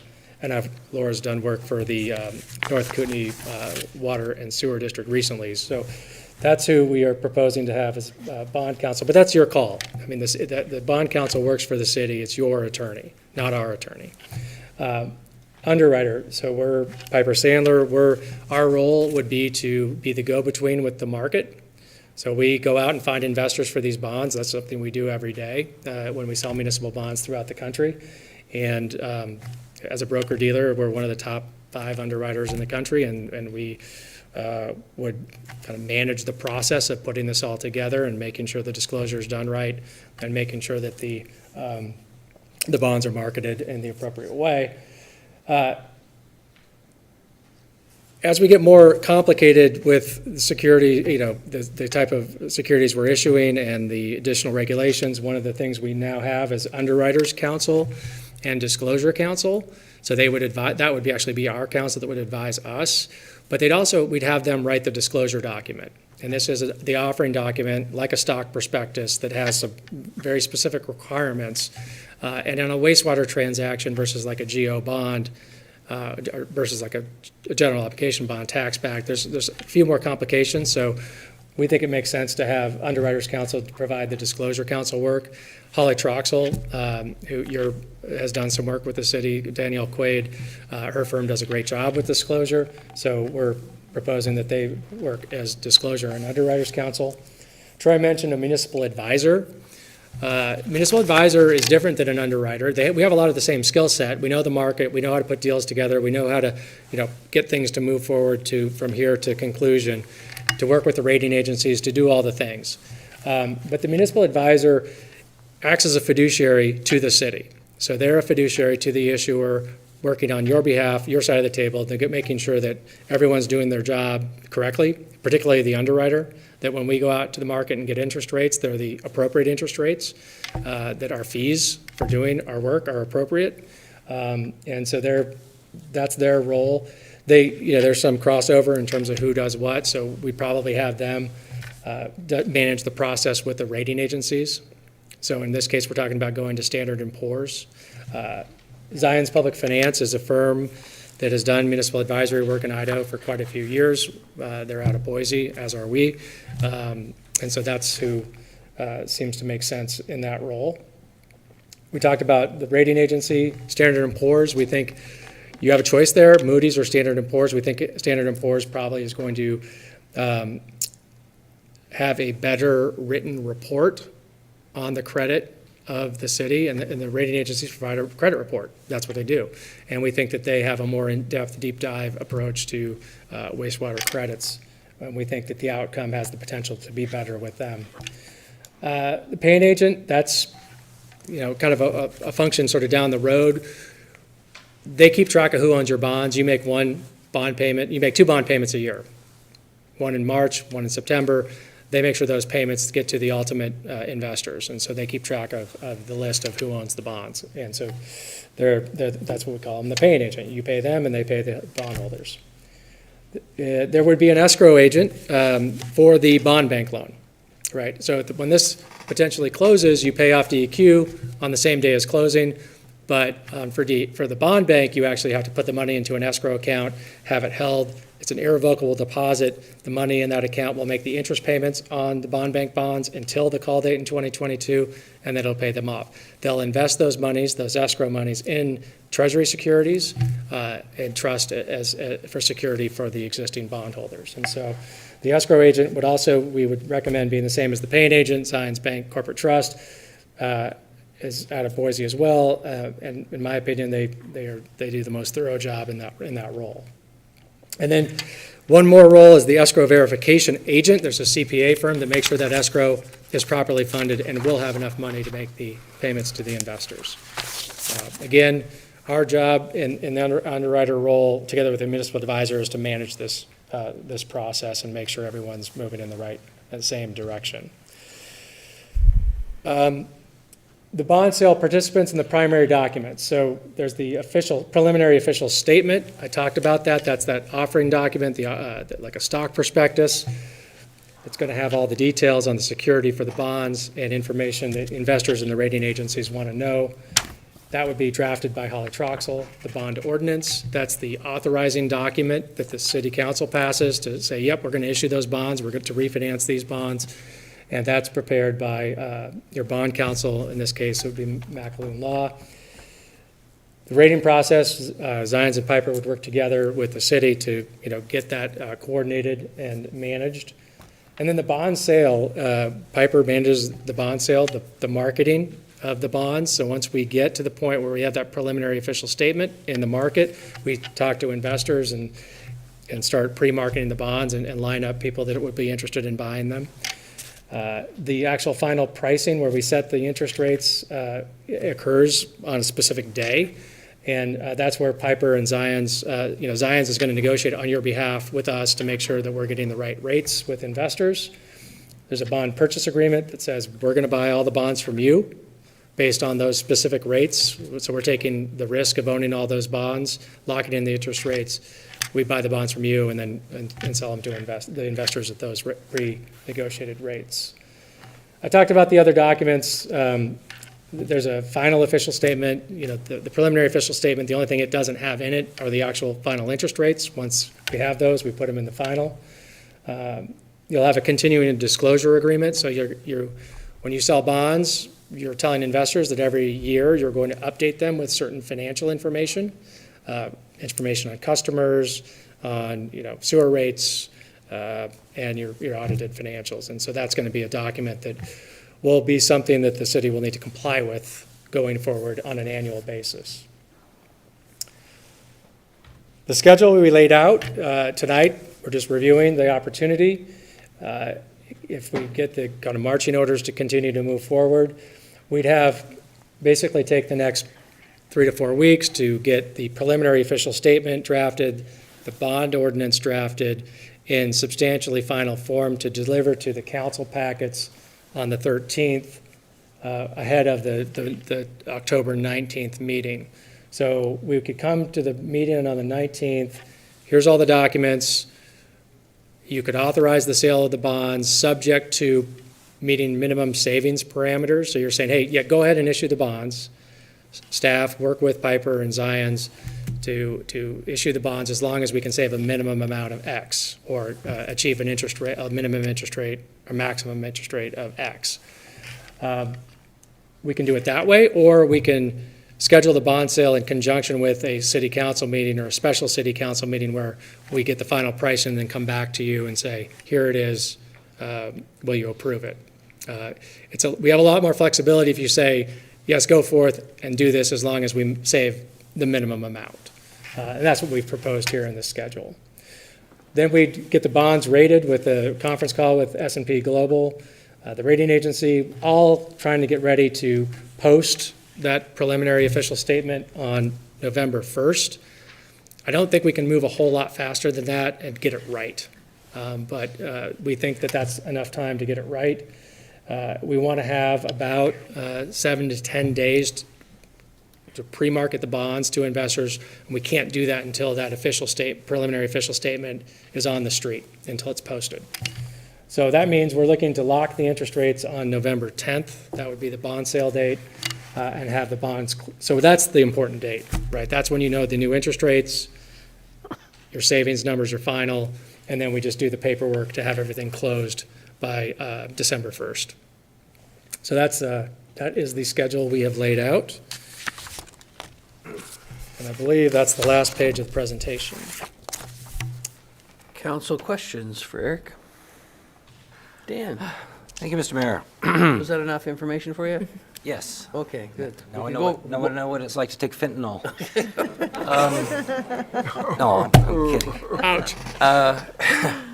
Eric, you referred to the interest rates right now as being boring. You know they're not going to stay that way. So the crystal ball thing is, how long is it going to be before the interest rates start reflecting actual inflation? And of course, I've looked at a bunch of people who like to talk about such things, and they have no idea what's going on. There's a lot of guesses, but I mean, you have to really roll the dice here, because I mean, would the Fed tapering, would that affect these rates? Mr. Mayor, Mr. Not Coogan? yet, it's him. No, Mr. Mayor, Mr. Coogan, I'm used to this sort of, Yeah, the protocol, right? capital, But I can just yeah. go directly to Mr. Gookin. Thank Or you. Counselor Gookin? Is that either or? I knew you were going to ask this question, so I kind of wrote down some notes. So Piper Sandler's economist, who actually did a webinar last week about inflation pressures and our opinion is that inflation, we're in the camp of inflation is transitory, okay? And that all of these different pressures on interest rates, that in the long run, interest rates are going to remain relatively low, okay? The recent survey out of Bloomberg suggests that the Fed funds rate isn't going to go up until 2023. So there's a lot of factors at work. And no one can predict interest rates with any accuracy. And you're right, it's been boring. And when it stops being boring, it's not going to just be a little bit exciting. It's going to be a lot exciting. If you look at that chart, Yeah. you have these periods where rates go down, but when they go up pretty steep and pretty quick. And we're kind of at this bumping along the bottom on rates. And so when there is some factor that does spook the markets, the rates could go up pretty quickly, and who knows when they stop. We don't know how to predict that event. Earlier this week, it was the bank out of China and the real estate market in Hong Kong, and actually that drove rates down. Isn't that weird? So there is inflation. We know it. We see it. It's there. It exists. But yet rates haven't moved up to address that. So all I can say is rates are low now. I can't tell you that I believe that I have 100% certainty that our economist is right and rates will be this low next year at this time. So that's why our thought is to move as quick as possible to lock rates. Right, so it's pretty aggressive in how you're going to move forward. Yep. Is there also, do you have a cutoff? I mean, you've done the numbers. Yep. There's an interest rate where it will be unpalatable. Correct. I think that there's an interest rate. So I believe the bond bank is going to provide substantial savings. I believe that the 2020 loan from DEQ can provide substantial savings because I don't think rates are going to go up. But between now and November, I think it'd be hard for me to believe rates go up 0.5%. Mm-hmm. All right, but if it does, the 2015 DEQ loan probably doesn't make sense to refinance. Right. So we just drop it out, right? But then the question is, does it make sense to do the other two? Or to keep the powder dry and wait and see if rates come back down? So we'll just stay in contact and monitor that. And that's why I think it's important to set a sort of minimum savings threshold. And if we can execute above that level, pull the trigger. If we can't, then we'll Another question, shelf. do you get, we're paying you for this, or do you make money off the sale of the bonds? So I think I know the question is, we make money when we sell the bonds. Okay. Right. And if we don't sell the bonds, we don't make money. Mm-hmm. So we can do a whole bunch of work, and it's all on contingency. Okay. So if we get to the finish line, or we get to the start line where we were ready to sell bonds, and the rates have gone up and we can't get it done, then that's just on us, and we eat that. That's good to know, because it means you got some skin in the game. Yes. Excellent. Yep. Other questions for Eric? So as we talked about at the beginning of this presentation, this is authorizing staff to move forward and bring on I believe the date was the 19th of October, bring the recommendation back. So roughly a month from now, 4 weeks from now, to bring back a recommendation. I think that's in your calendar. Correct. Okay. Yeah, it'll be at the meeting on the 19th. So we don't necessarily need to know. So if you ask me what date do we need to know what the savings structure you want, the real date for that would be by the 1st, the day we post the preliminary official statement. If we follow this schedule where you authorize that in advance, you could leave that open-ended and then direct staff to make that decision by the 1st. Or we could wait till the council meeting in November, which is the Tuesday, the 2nd, to review it then. We wanted to get out ahead of that. I mean, we're just trying to move the schedule as quick as we can. That's why we have the schedule we have. That'll be discussion on the 19th of October as to how we want to move that forward. Okay, so if there are no other questions for Eric, then we'd be looking for council action. Well, Mr. Mayor, I'd move to authorize the city administration to complete negotiations for the refinancing of the wastewater fund debt in the amount of, Troy, can I say $40 million, or do we go with the other figure? It was 32, wasn't it? 32. Okay, yeah, for $32 million expeditiously. Second. Motion and a second. Any further discussion? Roll call, please, Sherry. Evans, Yes. Miller, Aye. Gookin, Yep. English, Yes. Wood. Yes.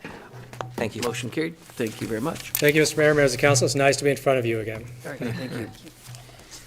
Move on to resolution number 21-059. This is approval of a contract with Celeste Cooning for public art at the 4th Street Parking Garage. Troy.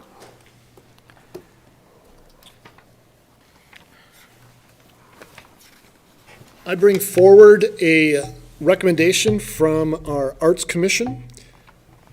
We are proposing a art piece on the Coeur d'Alene Avenue parking garage sitting between 3rd and 4th Street. And the background on this is the fact that the city went forward for a call for artists for this location. And in so doing, we took it out and had a huge number of people look to come in, 118 artists. It was reviewed by your volunteers that do so much good in this process. They are 7 voting members, citizens, arts professionals, a city council member, Evans, is on that, and 2 non-voting members. What a great amount of work they did. Once they narrowed that down to 5 artists, we went forward and authorized those artists and provided a $1,000 honorarium to provide sketched details, materials, list, maquettes, narrations, a budget. Once we had that in, we took all of the maquettes, put them on public display right here at the Coeur d'Alene Library, asked people to vote for their favorite one. The selection committee came back again in August, looked at all of the public votes, made their comments, and moved forward just 2 artists that they wanted to personally interview, talk with, and ask about their history. So all that pre-work was done. The proposed location of this is where the red circle is, up on that brick on the Coeur d'Alene Avenue parking garage. So Celeste Cooning was chosen as this artist to bring forward this piece of art. You see some displays of it there. It's called The Seed of Life. So the recommendation coming to you today from our Arts Commission, from their meeting on September 14th, is to move forward with the contract that's in the packet and seek to have this done and installed by May or June of 2022. Again, the bulk of the funding for this comes from Ignite. This is still in the Lake District. It's a great venue. It is backlit. I don't want to take anything away from the council member that spent so much time working through this. This is the narrative about what the artist brought forward. She definitely has done work like this before. It is going to be in an area that will be very hard to have any graffiti or anything done to it. And as you saw, I think the backlighting down in that lower right corner helped solidify the fact that this could be seen at all different times. Unfortunately, our days are getting shorter, so it'd be nice to see in the fall. This is some of her previous projects and the success that she has had with public art. Our volunteers worked hard on that to make sure that we had a quality artist that could produce a product in a timely manner. I bring forward you a request to go forward, sign a contract, and move forward on this art piece. I would stand for any questions, Mr. Mayor. Questions for Troy on this? Any questions? If there aren't any questions, we'd be looking for council action.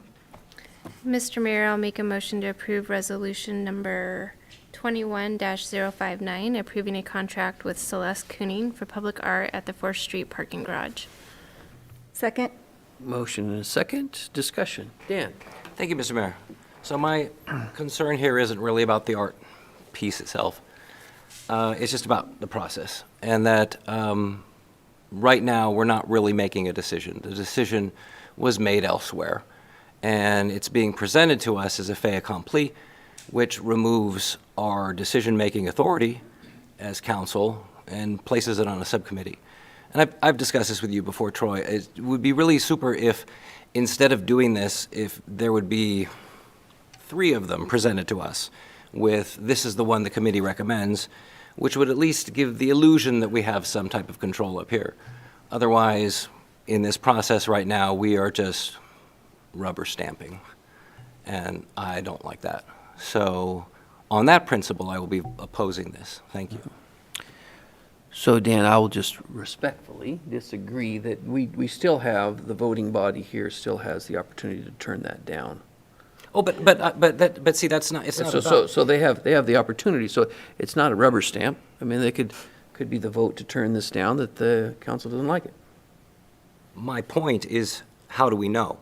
Because we, at this level, haven't seen the other items. Or do we have any feedback from the committee on why this one was preferred? Well, Amy could probably provide. Well, Mr. Mayor, I'd just like to remind council that the charge that the council has set for the Arts Commission is to select a community body to review the art. They do the selection committee is what they're called. After that process has been complete, the finalists go on to the Arts Commission.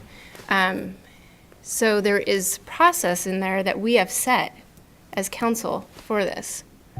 So if we need to relook at the process, we should have that opportunity, but we've set that process, Dan. Yeah, and I bring it up almost every single time that I think it's just disrespectful of us to feign that we're decision makers when in fact this is not a decision. Go ahead. I would just mention that I think that it says clearly what we're doing is we are approving or disapproving the Arts Commission's decision. That's what's coming. For us to be held accountable to people, we are the final say in the approval of this art piece. That's exactly what it says, approving a contract for this piece. We can not approve it. They can bring us something else if we find something objectionable or we think that our constituents would. But I can't see where we would start micromanaging our commissions in that we would want to get down into the details, or we would be talking about most of the commissions and committees that do that is a recommendation of approval. So I'm not sure that we're rubber stamping anything. We're simply approving what we told them to make a decision on. So I'm Usually the comfortable reason with is it. transparency, but I could be wrong. Well, I think their minutes are pretty extensive, and they spend a lot of public time with that. So I've been on those committees before, and I think you have too, where we've been part of that selection process, and I don't think that there's anything being done that's in secret. I feel comfortable with what we've charged them to do. Christie? Well, Mr. Mayor, Kiki said it well, and, you know, I serve as a liaison on the Park and Rec, which is televised. Everything we do is televised. So I'm not going to go along with the notion that we rubber stamp. It's our job to either approve or disapprove. We've got a public process, a very public process that Amy described, and, you know, I support the process. If we want to, like she said, if we want to talk about changing that process, that's a whole different discussion. But for tonight, I'm ready to vote on what was brought before us. But it's good, Dan, that you make us think. I appreciate that. I don't want to be disrespectful to your opinion. Oh, well, you know what, Yeah, and you make us think. I pretty much know what I'm up against, and I'm going to go ahead and you know, state my little piece, and Yeah. I understand. We work as a body. I mean, this is not anyone's priority up here. It's what we all think of together, and that's the mood. And you know what, now people know about that, and I appreciate that. Thank you, Mr. Mayor. And Dan, and everyone else on council, too. And Dan, I just wanted to say, I would have no problem if we at some point wanted to put on the agenda item to discuss the process of how the city selects public art. If we want to discuss it again as a body and say we want to change the process, we want to change the direction to the commission, that's a different conversation. So I appreciate you bringing it up for discussion. And it is $75,000, so thank you. All right, so any Dan? Well, probably just much on the same, but since I feel strongly about this, I mean, we could do we could do everything ourselves and not let any committees do anything, and I think that would be nuts and crazy. And we trust these people to do this. They spend way more time than we probably have time to do all of those.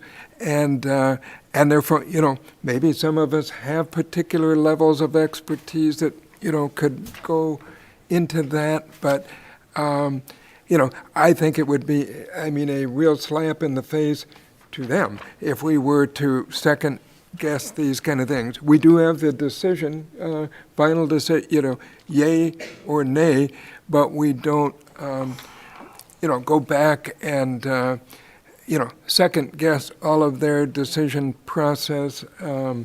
So I think this is very appropriate. I'm glad we have the committees and people who volunteer that we do, and, I want to keep supporting them. I also think in this case, I think we know there are some topics like art where, you get more of an emotional hook and content than, say, refinancing the mortgage on the wastewater treatment plant, which doesn't generate that. But anyway, so I think this is a good process, and I'm certainly supportive of this piece. Looks wonderful, and I'm very content with the process. Is that a motion? Oh, they already Yes, made the motion. yeah, and I would make that motion. Before we vote, and I believe I know how the vote is going to turn out, just one suggestion that I have is that I like that description. Can you back up, Troy, to that narrative? So we have those windows down below there. I think it would be nice to have that narrative in one of those windows, so as people walk by, they can see, they can read about what that piece is all Artist about. So that's intent, just a suggestion. Amy, you might want to take that back to the Arts Commission. Okay, so roll call, Sherry. Evans, Yes. Miller, Aye. Gookin, Gookin votes no. English, Yes. Wood. Yes. Motion carried. Thank you, Troy. So we will move on to our public hearings. Our first public hearing is a legislative hearing. This is the fiscal year 2020-2021 annual appropriations ordinance amendment for fiscal year. In the general fund, which is an increase of 5.6%, and $2 million in all the other funds, an increase of 3.5%, for a total of $4.5 million. Idaho Code allows the City Council at any time during the current fiscal year to amend the appropriations ordinance to reflect the receipt of revenues and/or the expenditure of funds that were unanticipated when the ordinance was adopted.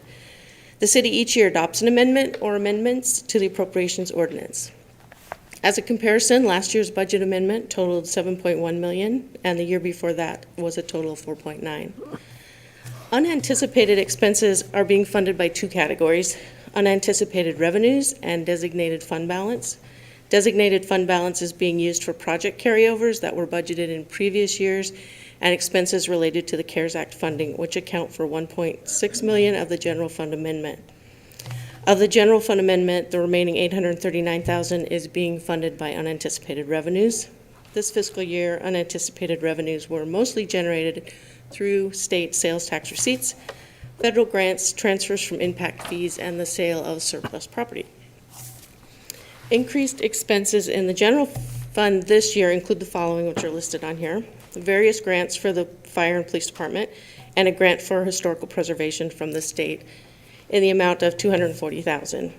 Project carryovers, which include overlay and contracted tuition reimbursement, the demolition of the East Sherman properties, $70,000, constant manning in the fire department of $280,000, police and fire expenditures using impact fees of $146,000.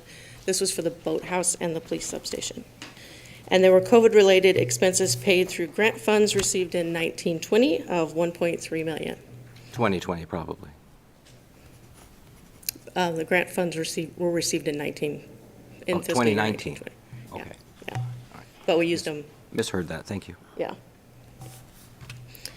Other expenses in other budgets were grants received by the library of $15,000, wastewater debt service for the 2020 sewer revenue bonds of $930,000, $150,000 in increases in the wastewater department operating supplies, $27,000 in parking garage expenses, $430,000 in garbage collection expenses, transfers out for the impact fees, that was for the boathouse and the police substation, carryovers of the Memorial Park grandstand, the Memorial Park restroom, and the trail realignment. And that is all I have. Do you have any questions? Questions for Bonnie? Again, I want to just make the point that this is required, that we do this, that we make these adjustments by state law and make these budget amendments. And this in no way reflects any overspending on the city's part. It's just matching unexpected revenues to the proper spot, unexpected expenses. But at the end of the day, it all equals out, and there hasn't been any overspending on the city's part. Every one of those things, I believe, that we talked about, right? Right, at some and point during the year. Council made the decision. So I just want to make that perfectly clear, that we are very fiscally sound and we spend our money very wisely. And although we are using some designated fund balance to fund these, we are not using any of the undesignated fund balance. Right, right. Okay, so we'd be looking for council action. It's a hearing, I believe. Oh, what am I going to do? If this is a public hearing, there's a sign-up sheet in the back. Is there anyone on that list? No. There's no one on the list, so anyone in the audience want to be added to that list? Not seeing anyone, I will open the public testimony and close the public testimony, and then, Dan, look for council I think it action. really helps us if we have the kind of presentations we had tonight, and then Vonnie goes, because then we don't have any questions. We're out. For me. You want to hear that bond one again? Yes, the bond one. I'm going to watch that again on YouTube. So. Okay. Mr. Mayor, I would move that we dispense with the rule and read Council Bill number 21-1022 once by title only. Second. Motion and a second. Any discussion on that? Roll call, please, Sherry. Miller. Aye. Gookin. Yeah. English. Yes. Wood. Yes. Evans. Yes. Motion carried. Sherry, if you could read the title, please. An ordinance amending Ordinance 3656, the City of Coeur d'Alene's annual appropriation ordinance for the fiscal year beginning October 1, 2020, appropriating the sum of $108,058,437, which sum includes additional monies received by the City of Coeur d'Alene in the sum of $4,522,681, repealing all ordinances and parts of ordinances in conflict herewith, provide for the publication of a summary of this ordinance and providing an effective date hereof. Mr. Mayor, I would make a motion to adopt Council Bill 21-1022. Second. Motion and a second to adopt the bill. Any further discussion? Roll call, please. Miller. Aye. Gookin. Yes. English. Yes. Wood. Yes. Evans. Yes. Motion carried. Our second hearing that we have tonight is a quasi-judicial hearing. This is ZC-6-21, a proposed zone change from R12 to C17 located at 455 West Cherry Lane. The applicant is CDA Enterprises LLC. Tammy, it's your turn. Thank you, Mayor and Council. You have anything to say about any bonds? I do not. Okay, good. So again, the applicant is Mike DeLay with Coeur d'Alene Enterprises. It's a zone change request from R12 to the C17 zoning district. The property is located off of Cherry Lane and west of Highway 95 at 455 West Cherry Lane. And the legal notice was published in the Coeur d'Alene Press on September 1st, 2021. So this is the location map, and you can see the subject property is outlined here. This is Highway 95, Cherry Lane, and Nider Avenue is up here. And this is a little closer aerial photo. Again, this is the outline of the subject property. A little bit of background, the subject property is a .367 acre parcel located off of Cherry Lane and west of Highway 95. There is an existing single-family dwelling on the parcel, and the applicant has stated that they do not have a specific development plan for the subject property at this time. So this is an aerial photo showing the nearby services. Again, this is the subject property outlined in the red. Just to the east is Gross Donuts. To the north, commercial uses, Texas Roadhouse Grill, Harbor Freight. And then to the south of the subject property here is Coeur d'Alene Power Tool. So there are a lot of commercial uses nearby. So there are 4 required findings for this requested zone change. Finding B8, that this proposal is or is not in conformance with the comprehensive plan.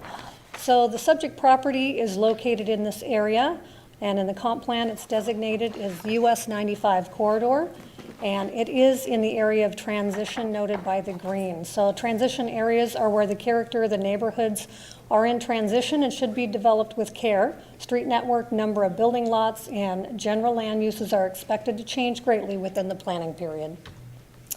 And continuing with finding B8, the characteristics of Highway 95 corridor neighborhoods are located in your staff report on page 5. So there are several of them here that I have provided in the staff report. Comprehensive plan goals and objectives. So I have listed quite a few. So goal 1, natural environment, with the objective listed below. Goal 2, economic environment. Goal 3, home environment, and Goal 4, administrative environment. And additional information is in the staff report as far as the objectives. Finding B9, that public utilities and facilities are or are not available and adequate for the proposed use. So staff got comments from engineering, streets, fire, water, wastewater, police, parks, and the departments reviewed the application on the request in regard to public utilities and facilities, and they have indicated that they are adequate and public utilities are available to serve the proposed request. So there were no objections to this request as proposed. So specific comments are in the staff report on page 7. Finding B10, that the physical characteristics of the site do or do not make it suitable for the request at this time. So the site is generally flat. There is an existing single-family structure on the subject property.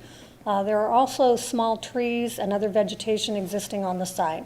So there are no topographical or physical constraints that would make the subject property unsuitable to change the zoning from R12 to C17. So I did go out and do took some site photos. So this is the first site photo of the subject property, and this is looking at it from Cherry Lane. And this site photo is looking west near the center of Cherry Lane with the subject property on the right. And this is looking northeast along Cherry Lane with the subject property on the left. And you can see Metro Car Wash is in the background on the opposite side of 95. And this is a photo looking north from Cherry Lane at Gross Donuts, which is the use that abuts this property just to the east. And you can see Texas Roadhouse and the other commercial properties are in the northern portion. And the next one is looking south near the intersection of Cherry Lane and 95. Just across the street is Coeur d'Alene Power Tools. And this is again looking north along 95 and Cherry Lane at some of the commercial uses. And another one just along 95 at Metro Car Wash. Finding B11, that the proposal would or would not adversely affect the surrounding neighborhood with regard to traffic, neighborhood character, and/or existing land uses.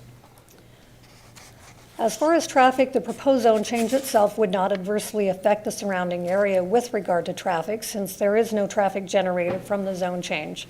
Although the property is only 0.36 acres in size, if combined with the adjacent lot and/or developed to its maximum potential in retail, such as a convenience store, drive-through coffee shop, or drive-through bank, the property could generate hundreds of trips per day. So without knowing the intent of this property or the potential traffic impacts, the Streets and Engineering Department cannot comment on the zone change as proposed, and those comments are from our city engineer. So as far as surrounding land uses, you can see the subject property is in the yellow area, which indicates single family, and there are 4 or so single families here, and then across south on Cherry Lane. The red, they are commercial uses along this area. The subject property is located near the commercial corridors of 95 and Appleway and Niter. As I mentioned, a large retail center with commercial uses such as grocery outlet, Texas Roadhouse, and the dollar store are located directly to the north, with the commercial parking lot to those uses abutting the rear yard of the subject property. And then again, on the south side of this property is a commercial use. So this is our zoning map, which indicates these properties are all zoned R12, which is residential in the green. And these areas are zoned commercial, C17 in the red. As far as the commercial zoning district, the C17 district is intended as a broad spectrum commercial district that permits limited service, wholesale retail, and heavy commercial, in addition to allowing residential development at a density of 17 units per acre. The district should be located adjacent to arterials, however, joint access developments are encouraged. And your staff report does include a list of a few of the principal uses that are permitted in the C17 zoning district. And this is your zone change map, and as you can see, it goes back to, I believe, 1984. Yes, 1984, and all the way up to 2019. So it indicates in these areas all the zone changes that have occurred over time. So the decision point is to provide a decision regarding the proposed zone change from R12 to C17 on approximately 0.36 acres. And the City Council will need to consider this request and make appropriate findings to approve, deny, or deny without prejudice. Thank you, Stand for Tammy. questions. Questions for Tammy? Dan? Thank you, Mr. Mayor. Tammy, finding B10, physical characteristics. Is there enough frontage on this lot for a C17? A C17 doesn't have a minimum frontage requirement. What does? Residential zone. You need 50 feet of frontage on a public street to create a buildable lot for single-family dwelling unit. But there's none for C17? No. Okay, so that's okay. Yep. Thank you. You're welcome. Any other questions for Tammy?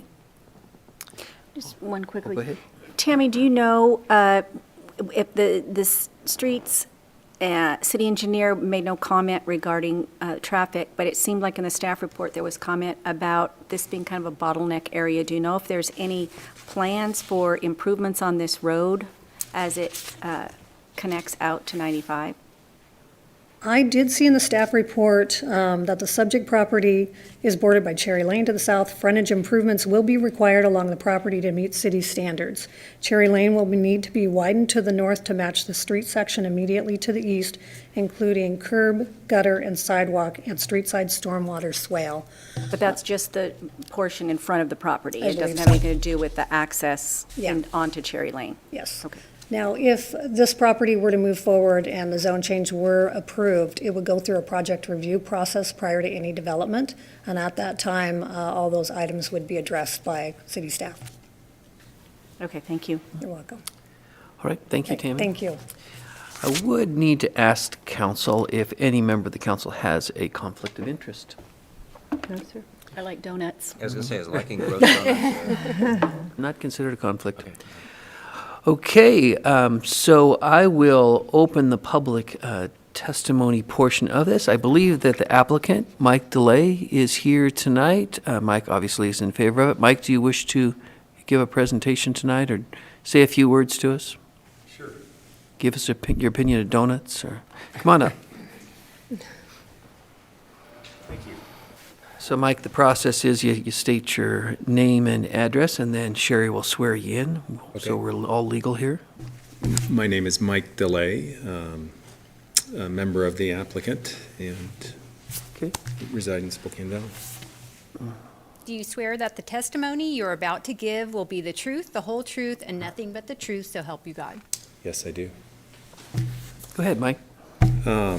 Boy, you know, you guys probably have some questions. I mean, I can tell you a little bit about the property in the sense that it borders the property with Gross Donuts. So the property with Gross Donuts we own.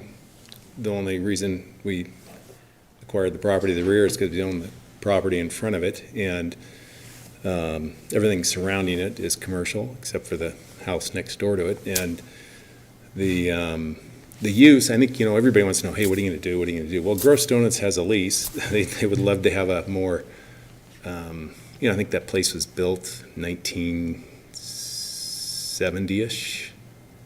And it was, went through about 4 or 5 different users. Gross Donuts has been there 7 years. Anyway, so the goal would be keep Gross Donuts because they have a lease and they want to stay there and they're doing very well. And perhaps, if it was me, if I got to wave my magic wand, it would be some type of financial, like credit union or something, because they like visibility to Highway 95, and that would complement a donut place.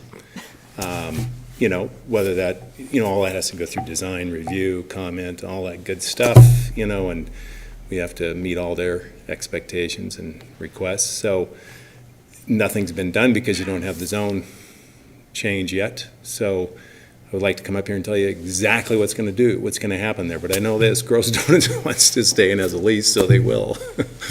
And other than that, the timing, well, right now it's been stressful for some of the businesses because of staffing. So it's been, everything's kind of a challenge, to be honest with you. I missed earlier tonight the highlight of the whole night.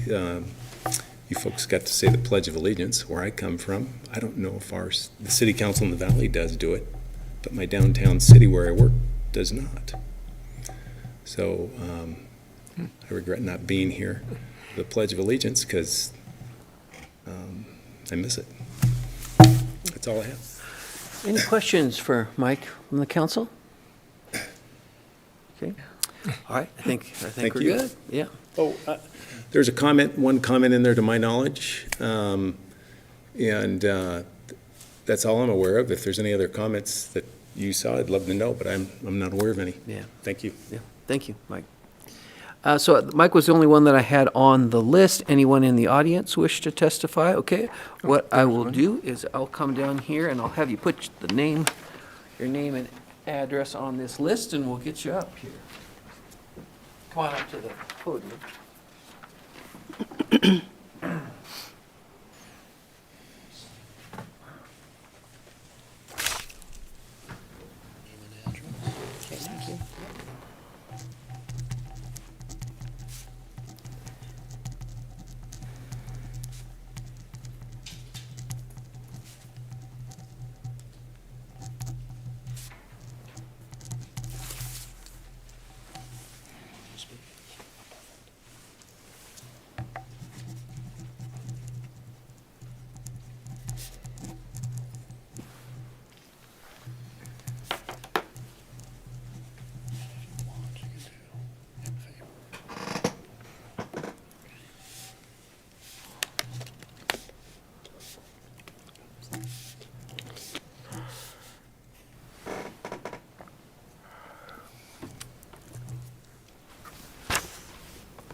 Like someone just got married.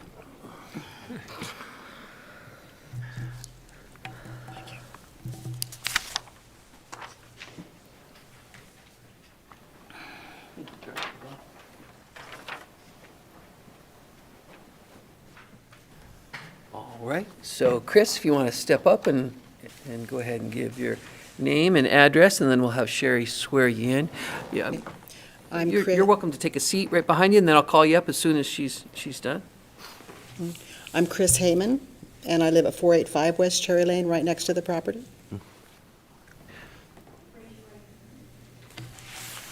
Do you swear that the testimony you are about to give will be the truth, the whole truth, and nothing but the truth, so help you God? Yes. Go ahead, Chris. So I've lived there for 5 years, and on the block, there are 7 other houses.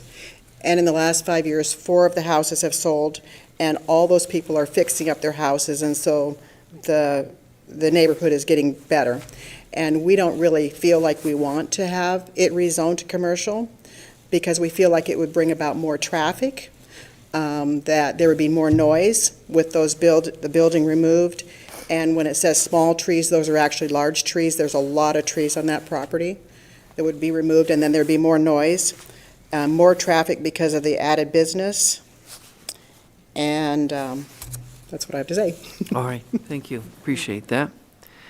And then we have Sabrina and Trent. Both can come up.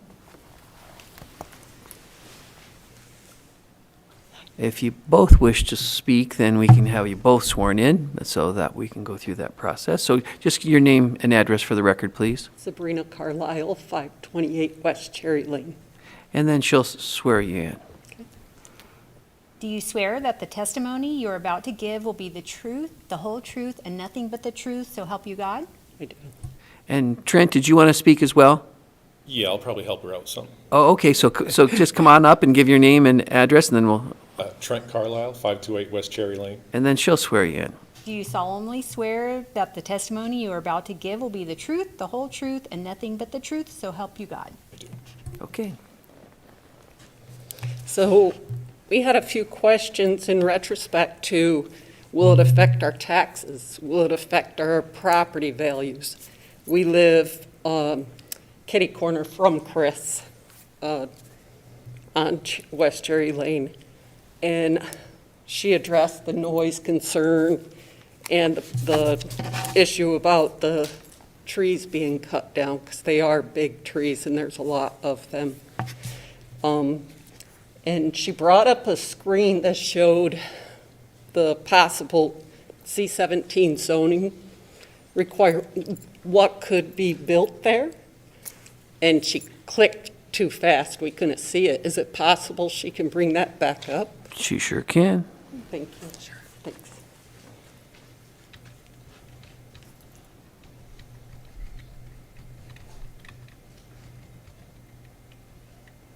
So Tammy, you might just mention, just in summation, what can be built there. C-17 commercial zoning is pretty broad. It is. So administrative offices, for example, a bank, department store, food and beverage store, home furnishings, hotel, motel, mini storage, gas station. Now, the site is approximately 15,000 square feet.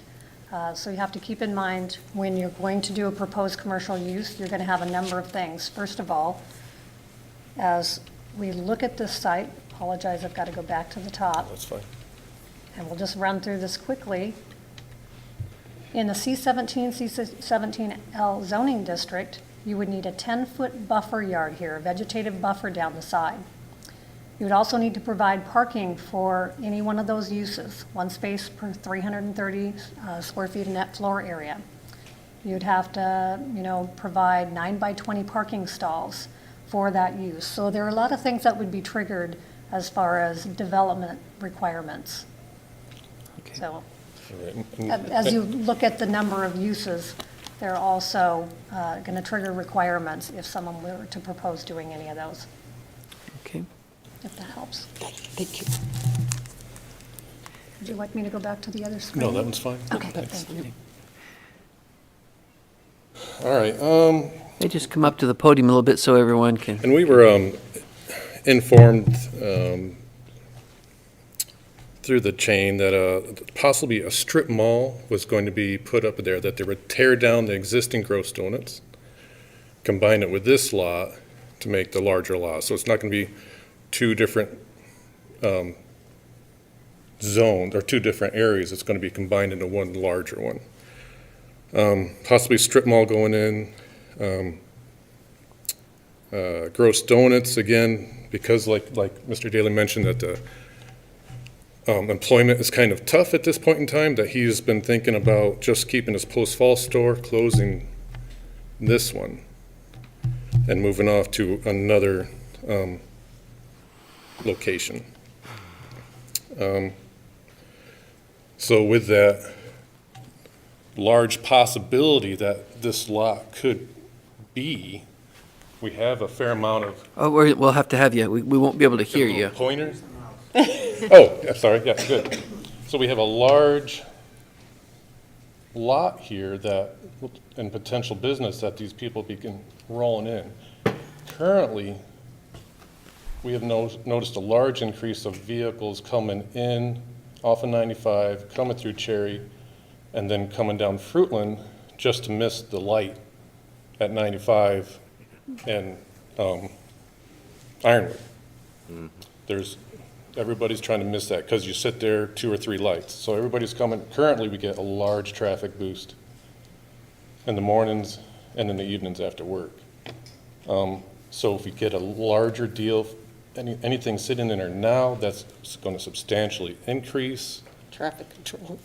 in traffic control there right now, because there's people that think that's a quarter-mile strip and come racing down through there. Yeah. That's, then again, the loss of the buffering of the noise from 95. What other did we need to touch? Just our questions in retrospect to, is it going to hike our taxes? Is it going to decrease our value? You know, any information like that? Whether it's not going to directly increase your taxes. I mean, that's a long, complicated formula based upon valuation, and it's really not something that we can provide an answer for. Whether it's going to increase, that specifically won't increase your taxes, that the zone change, I don't believe. But I would just be speculating. I can't give you a concrete answer. I wish I could, but I don't have a concrete answer for you. I would doubt that it would increase your taxes. I doubt that it would decrease your value. Right. Well, it depends, depending on what they put up there. Could increase or could decrease property values. It's just hard to say. Yeah. Yeah. And we have other neighbors on the street that couldn't be here tonight. Some are watching on the Facebook website, the live cam. So we're just here representing other people that couldn't make it on our street as well. Okay. All right, thank Thank you. you. Appreciate that. Anyone else in the audience wishing to give public testimony? Mr. DeLay, you do have an opportunity in this process. If you wish to address any questions or concerns, there's some time allotted for you. If you choose that you don't need it, that's fine as well. Perhaps just briefly, if that's... Yeah, come on up. I tried to write down some of the concerns. And so a couple of things that, it's important to note that with Gross Donuts, I'm here to report. I just met with Gross Donuts tonight before arriving here. His name is Dennis Gross, the owner. He has no intention of closing the Coeur d'Alene store. It's one of his best producing stores. He has a lease there, so regardless of what we do there, his lease stays in effect. The only thing we do is, if we get his permission, we give him what he wants, which is the store that would accommodate a little better production than what he has from a 1970 facility. So, it's very, and then in keeping with the character of the property, I think one of the comments that you have before you is that a person made a comment that he was surprised that it wasn't zoned commercial already. Everything around it is commercial. And when I say that, there is an area called transition, and that area of transition is right where we're at. And the reason it's a transition is because it's the Highway 95 corridor is an area where it's become basically all commercial or is transitioning to commercial. So I think all those folks had a concern about, what it's going to be and trying to answer that, because I think that is a concern, and we have to live with the lease, so we have to honor that, and hopefully that answers their question. If you folks have any questions, I'd be happy to try to answer. Yeah. Any questions for Mike? I think we're good. Thank you. So no other public testimony is noted, so I will close the public testimony portion of that and look for council action. If anyone so chooses. I'll make a motion to dispense with the rule and read Council Bill number 21-1023, once by title only. Second. Motion and second to dispense with the rules. Any discussion on that? Roll call, please. Gookin, I'll go yes for this one. English, Yes. Wood, Yes. Evans, Yes. Miller. Aye. Motion carried. Sherry, if you could read the title, please. An ordinance amending the zoning act of the City of Coeur d'Alene, Kootenai County, Idaho, known as Ordinance Number 1691. Ordinances of the City of Coeur d'Alene by changing the following described property from R12 to C17. Said property being described as follows, to wit, plus minus .366 acre parcel off of Cherry Lane and west of Highway 95, commonly known as 455 West Cherry Lane, repealing all ordinances and parts of ordinances in conflict herewith, providing a severability clause, provide for the publication of a summary of this ordinance and an effective date hereof.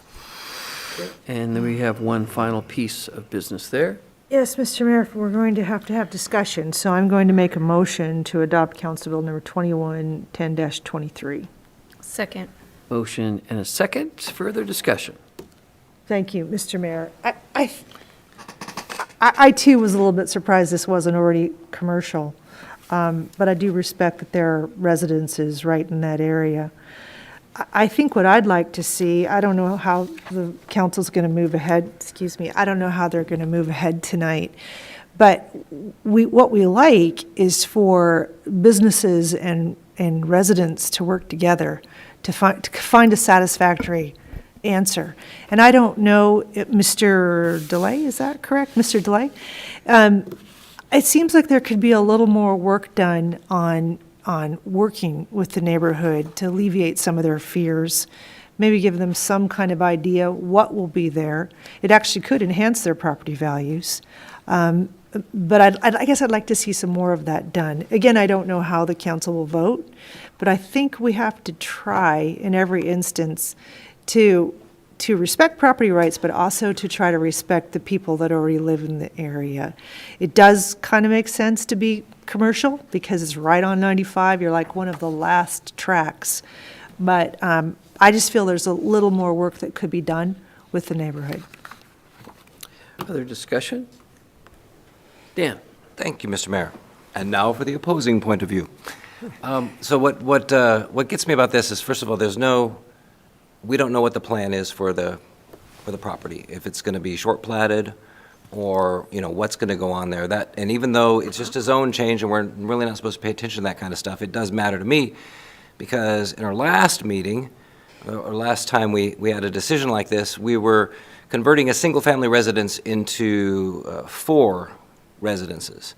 And the comment made at council was, well, single-family residences are kind of in a short supply. So in this case, I'm going to side with the neighbors and say, no, I think, for the sake of where people live, we need to keep more single-family dwellings. So I will go ahead and oppose this. Thank you, Mr. Mayor. Any other discussion on that? Dan? Well, just to acknowledge, I guess both sides. I mean, it is a transition area, so if you've been there for any length of time, wow, there's the highway, right off there to the side, and the commercial up north. So it, on one hand, isn't any surprise that it's going to kind of keep changing that way. Would you hope it wouldn't? Sure. But at the same time, somebody who owns the property and, within the rights of what's allowed, has the right to try to do something, come to us, and if, if we agree. So, I can empathize and understand with the folks who are there as just a residential neighborhood, but it's also compared to other areas where it's clearly just, residential. This, well, like I say, it's officially transition. Because even if you combine the 2 lots, nothing too large is going to go there. So I think that, that's some safety margin, but I get, who knows, down the road, other folks may choose to sell or something, but what we have to decide is, what we've got tonight and the decision point, and I guess for me, it's like, even understanding that, having empathy, I think I'd have a harder time justifying turning it down than going for it. So, again, understand the folk concerns, but I think I would need to support this. Any further discussion? So the motion on the floor is to adopt this Council Bill 21-1023. Roll call, please, Sherry. Gookin. Gookin votes no. English. Yes. Wood. I'm going to vote no with further discussion, if I may, Mr. Mayor. I'm going to vote no in the hopes that the applicant spends a little more time with the neighborhood and comes back before us again. Evans. Yes. Miller. No.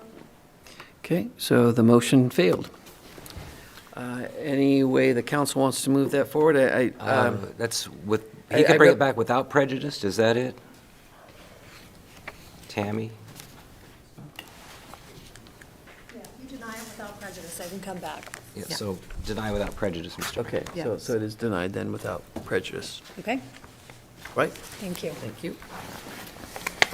So we will move on to the second quasi-judicial hearing that we have. This is A3-21, a proposed 4.18 acre annexation from county commercial to C-17 located at 3525 West Celtice Way. The applicant is Cooney Youth Recreation, Vince Hughes. Any member of the council have a conflict of interest tonight? No, sir. No conflict of interest. And Mike Bahari has a report for us. All right, thank you, Mayor. Good evening, council. Yeah, this is a public hearing from item A-3-21. The applicant is Kootenai Youth Recreational Organization. The architect is Longwell Trapp Architects. And the request is approval of the annexation of 4.1 acres in conjunction with zoning approval from county commercial to C-17 commercial. Property is located at 3525 West Celtice Way, and legal notice was published in the Coeur d'Alene Press on September 4th, 2021, and all other required notifications have been made. There's a location map indicating where this property is located. It's highlighted here in red. This is Interstate 90, this is Celtice Way, and this is Atlas. This is a donut hole in the city as far as annexation. This is all in the unincorporated county. The surrounding is in the city. Here's a close-up aerial photograph of the property. There's a trailhead located at this side, then there's an easement recorded over for public access to access the trail. Here's a bird's eye view looking north, and a bird's eye view looking west. This property is located in the city's ACI, and the applicant has submitted an annexation map along with this application. The existing zoning is county commercial, and the proposed zoning is C-17. The proposed C-17 zoning district is intended as a broad spectrum commercial district that permits a limited service, wholesale retail, and heavy commercial in addition to allowing residential development at a density of 17 units per gross acre. This district should be located adjacent to arterials, however, joint access developments are encouraged. There are 4 findings that must be met in order for annexation to be approved. First finding is finding B8, that this proposal is or is not in conformance with the comprehensive plan. Comprehensive plan indicates this area in the Spokane River District area, and it is in transition. And transition areas are where the character of the neighborhood is in transition and should be developed with care. This slide represents 3 comprehensive plan objectives as it relates to this annexation request. The full list is on page 8 and 9 of your staff report. Objective 1.12, community design, support the enhancement of existing urbanized areas and discourage sprawl. Objective 2.01, business image and diversity. And then capital improvements, 3.16, ensure infrastructure and essential services are available prior to approval for property seeking development. Next finding is finding B9, that public facilities and utilities are or are not available and adequate for the proposed use. This application has been routed through the city departments, streets and engineering, water, fire, police, parks, and wastewater departments, and have reviewed the application in regards to public utilities and public facilities. Each department has indicated that there are adequate public facilities and public utilities available and adequate for the proposed annexation with the zoning to C-17. The full list of staff comments is on page 9 and 10 of your staff report. The next finding is finding B10, that the physical characteristics of the site do or do not make it suitable for the request at this time. The site slopes to the south, and there's approximately a 50-foot drop in elevation. There are no topographical or other physical constraints that would make the subject property unsuitable for the annexation request. The next few slides show the site, the topographic maps indicating that it's high along the interstate and slopes to the south. There's some site photos of the property. This is on the southwest corner looking north. This is on the center of the property looking towards the entrance of the facility. This is on the southwest corner looking northeast. This is on the east part of the property looking northwest. This is on the east side looking west, and this is also on the east side looking southwest. Finding B11, that the proposal would or would not adversely affect the surrounding neighborhood with regard to traffic, neighborhood character, and/or existing land uses. The city engineer has indicated that the proposed annexation itself would not adversely affect the surrounding area with regard to traffic, as no traffic is generated from an annexation alone, and no changes in use have been proposed. The Streets and Engineering Department has no objection to the annexation as proposed.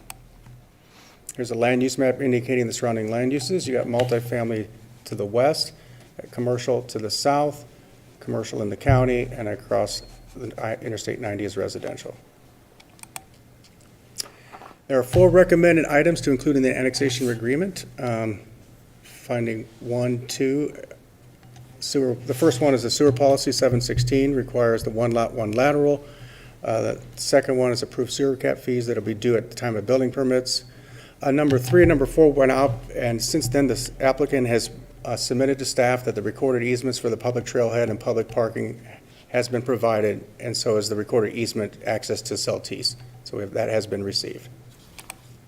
City Council will need to consider this request and make appropriate findings to approve, deny, or deny without prejudice. And that concludes my presentation. Council questions for Mike? All right, doesn't look like there are any questions at this time. Thank you, Mike. I have a sign-up sheet of anyone wishing to testify. I'll open up the public testimony portion of this hearing. I don't have anyone on the list. Is there anyone in the audience that wishes to testify? Not seeing any. I will close the public testimony portion of this and look for council action.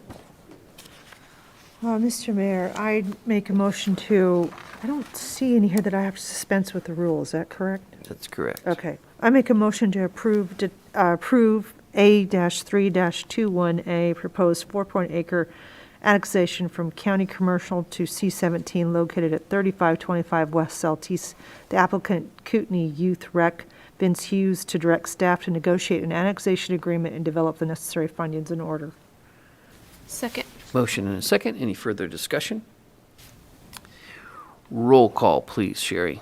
Guggen? Yes. English? Yes. Wood? Yes. Evans? Yes. Miller? Aye. Motion carried. Mr. Mayor, I would like to make a motion that there being no further business, that this meeting be adjourned. There's a motion on the table to adjourn this meeting. Is there a second to that? Plenty of seconds. Is there any further discussion on that? Sure, we don't want to go back and have Eric come up and... Is he here? Troy, is Eric here? Okay. All those in favor? Aye. We are adjourned. Thank you. Okay.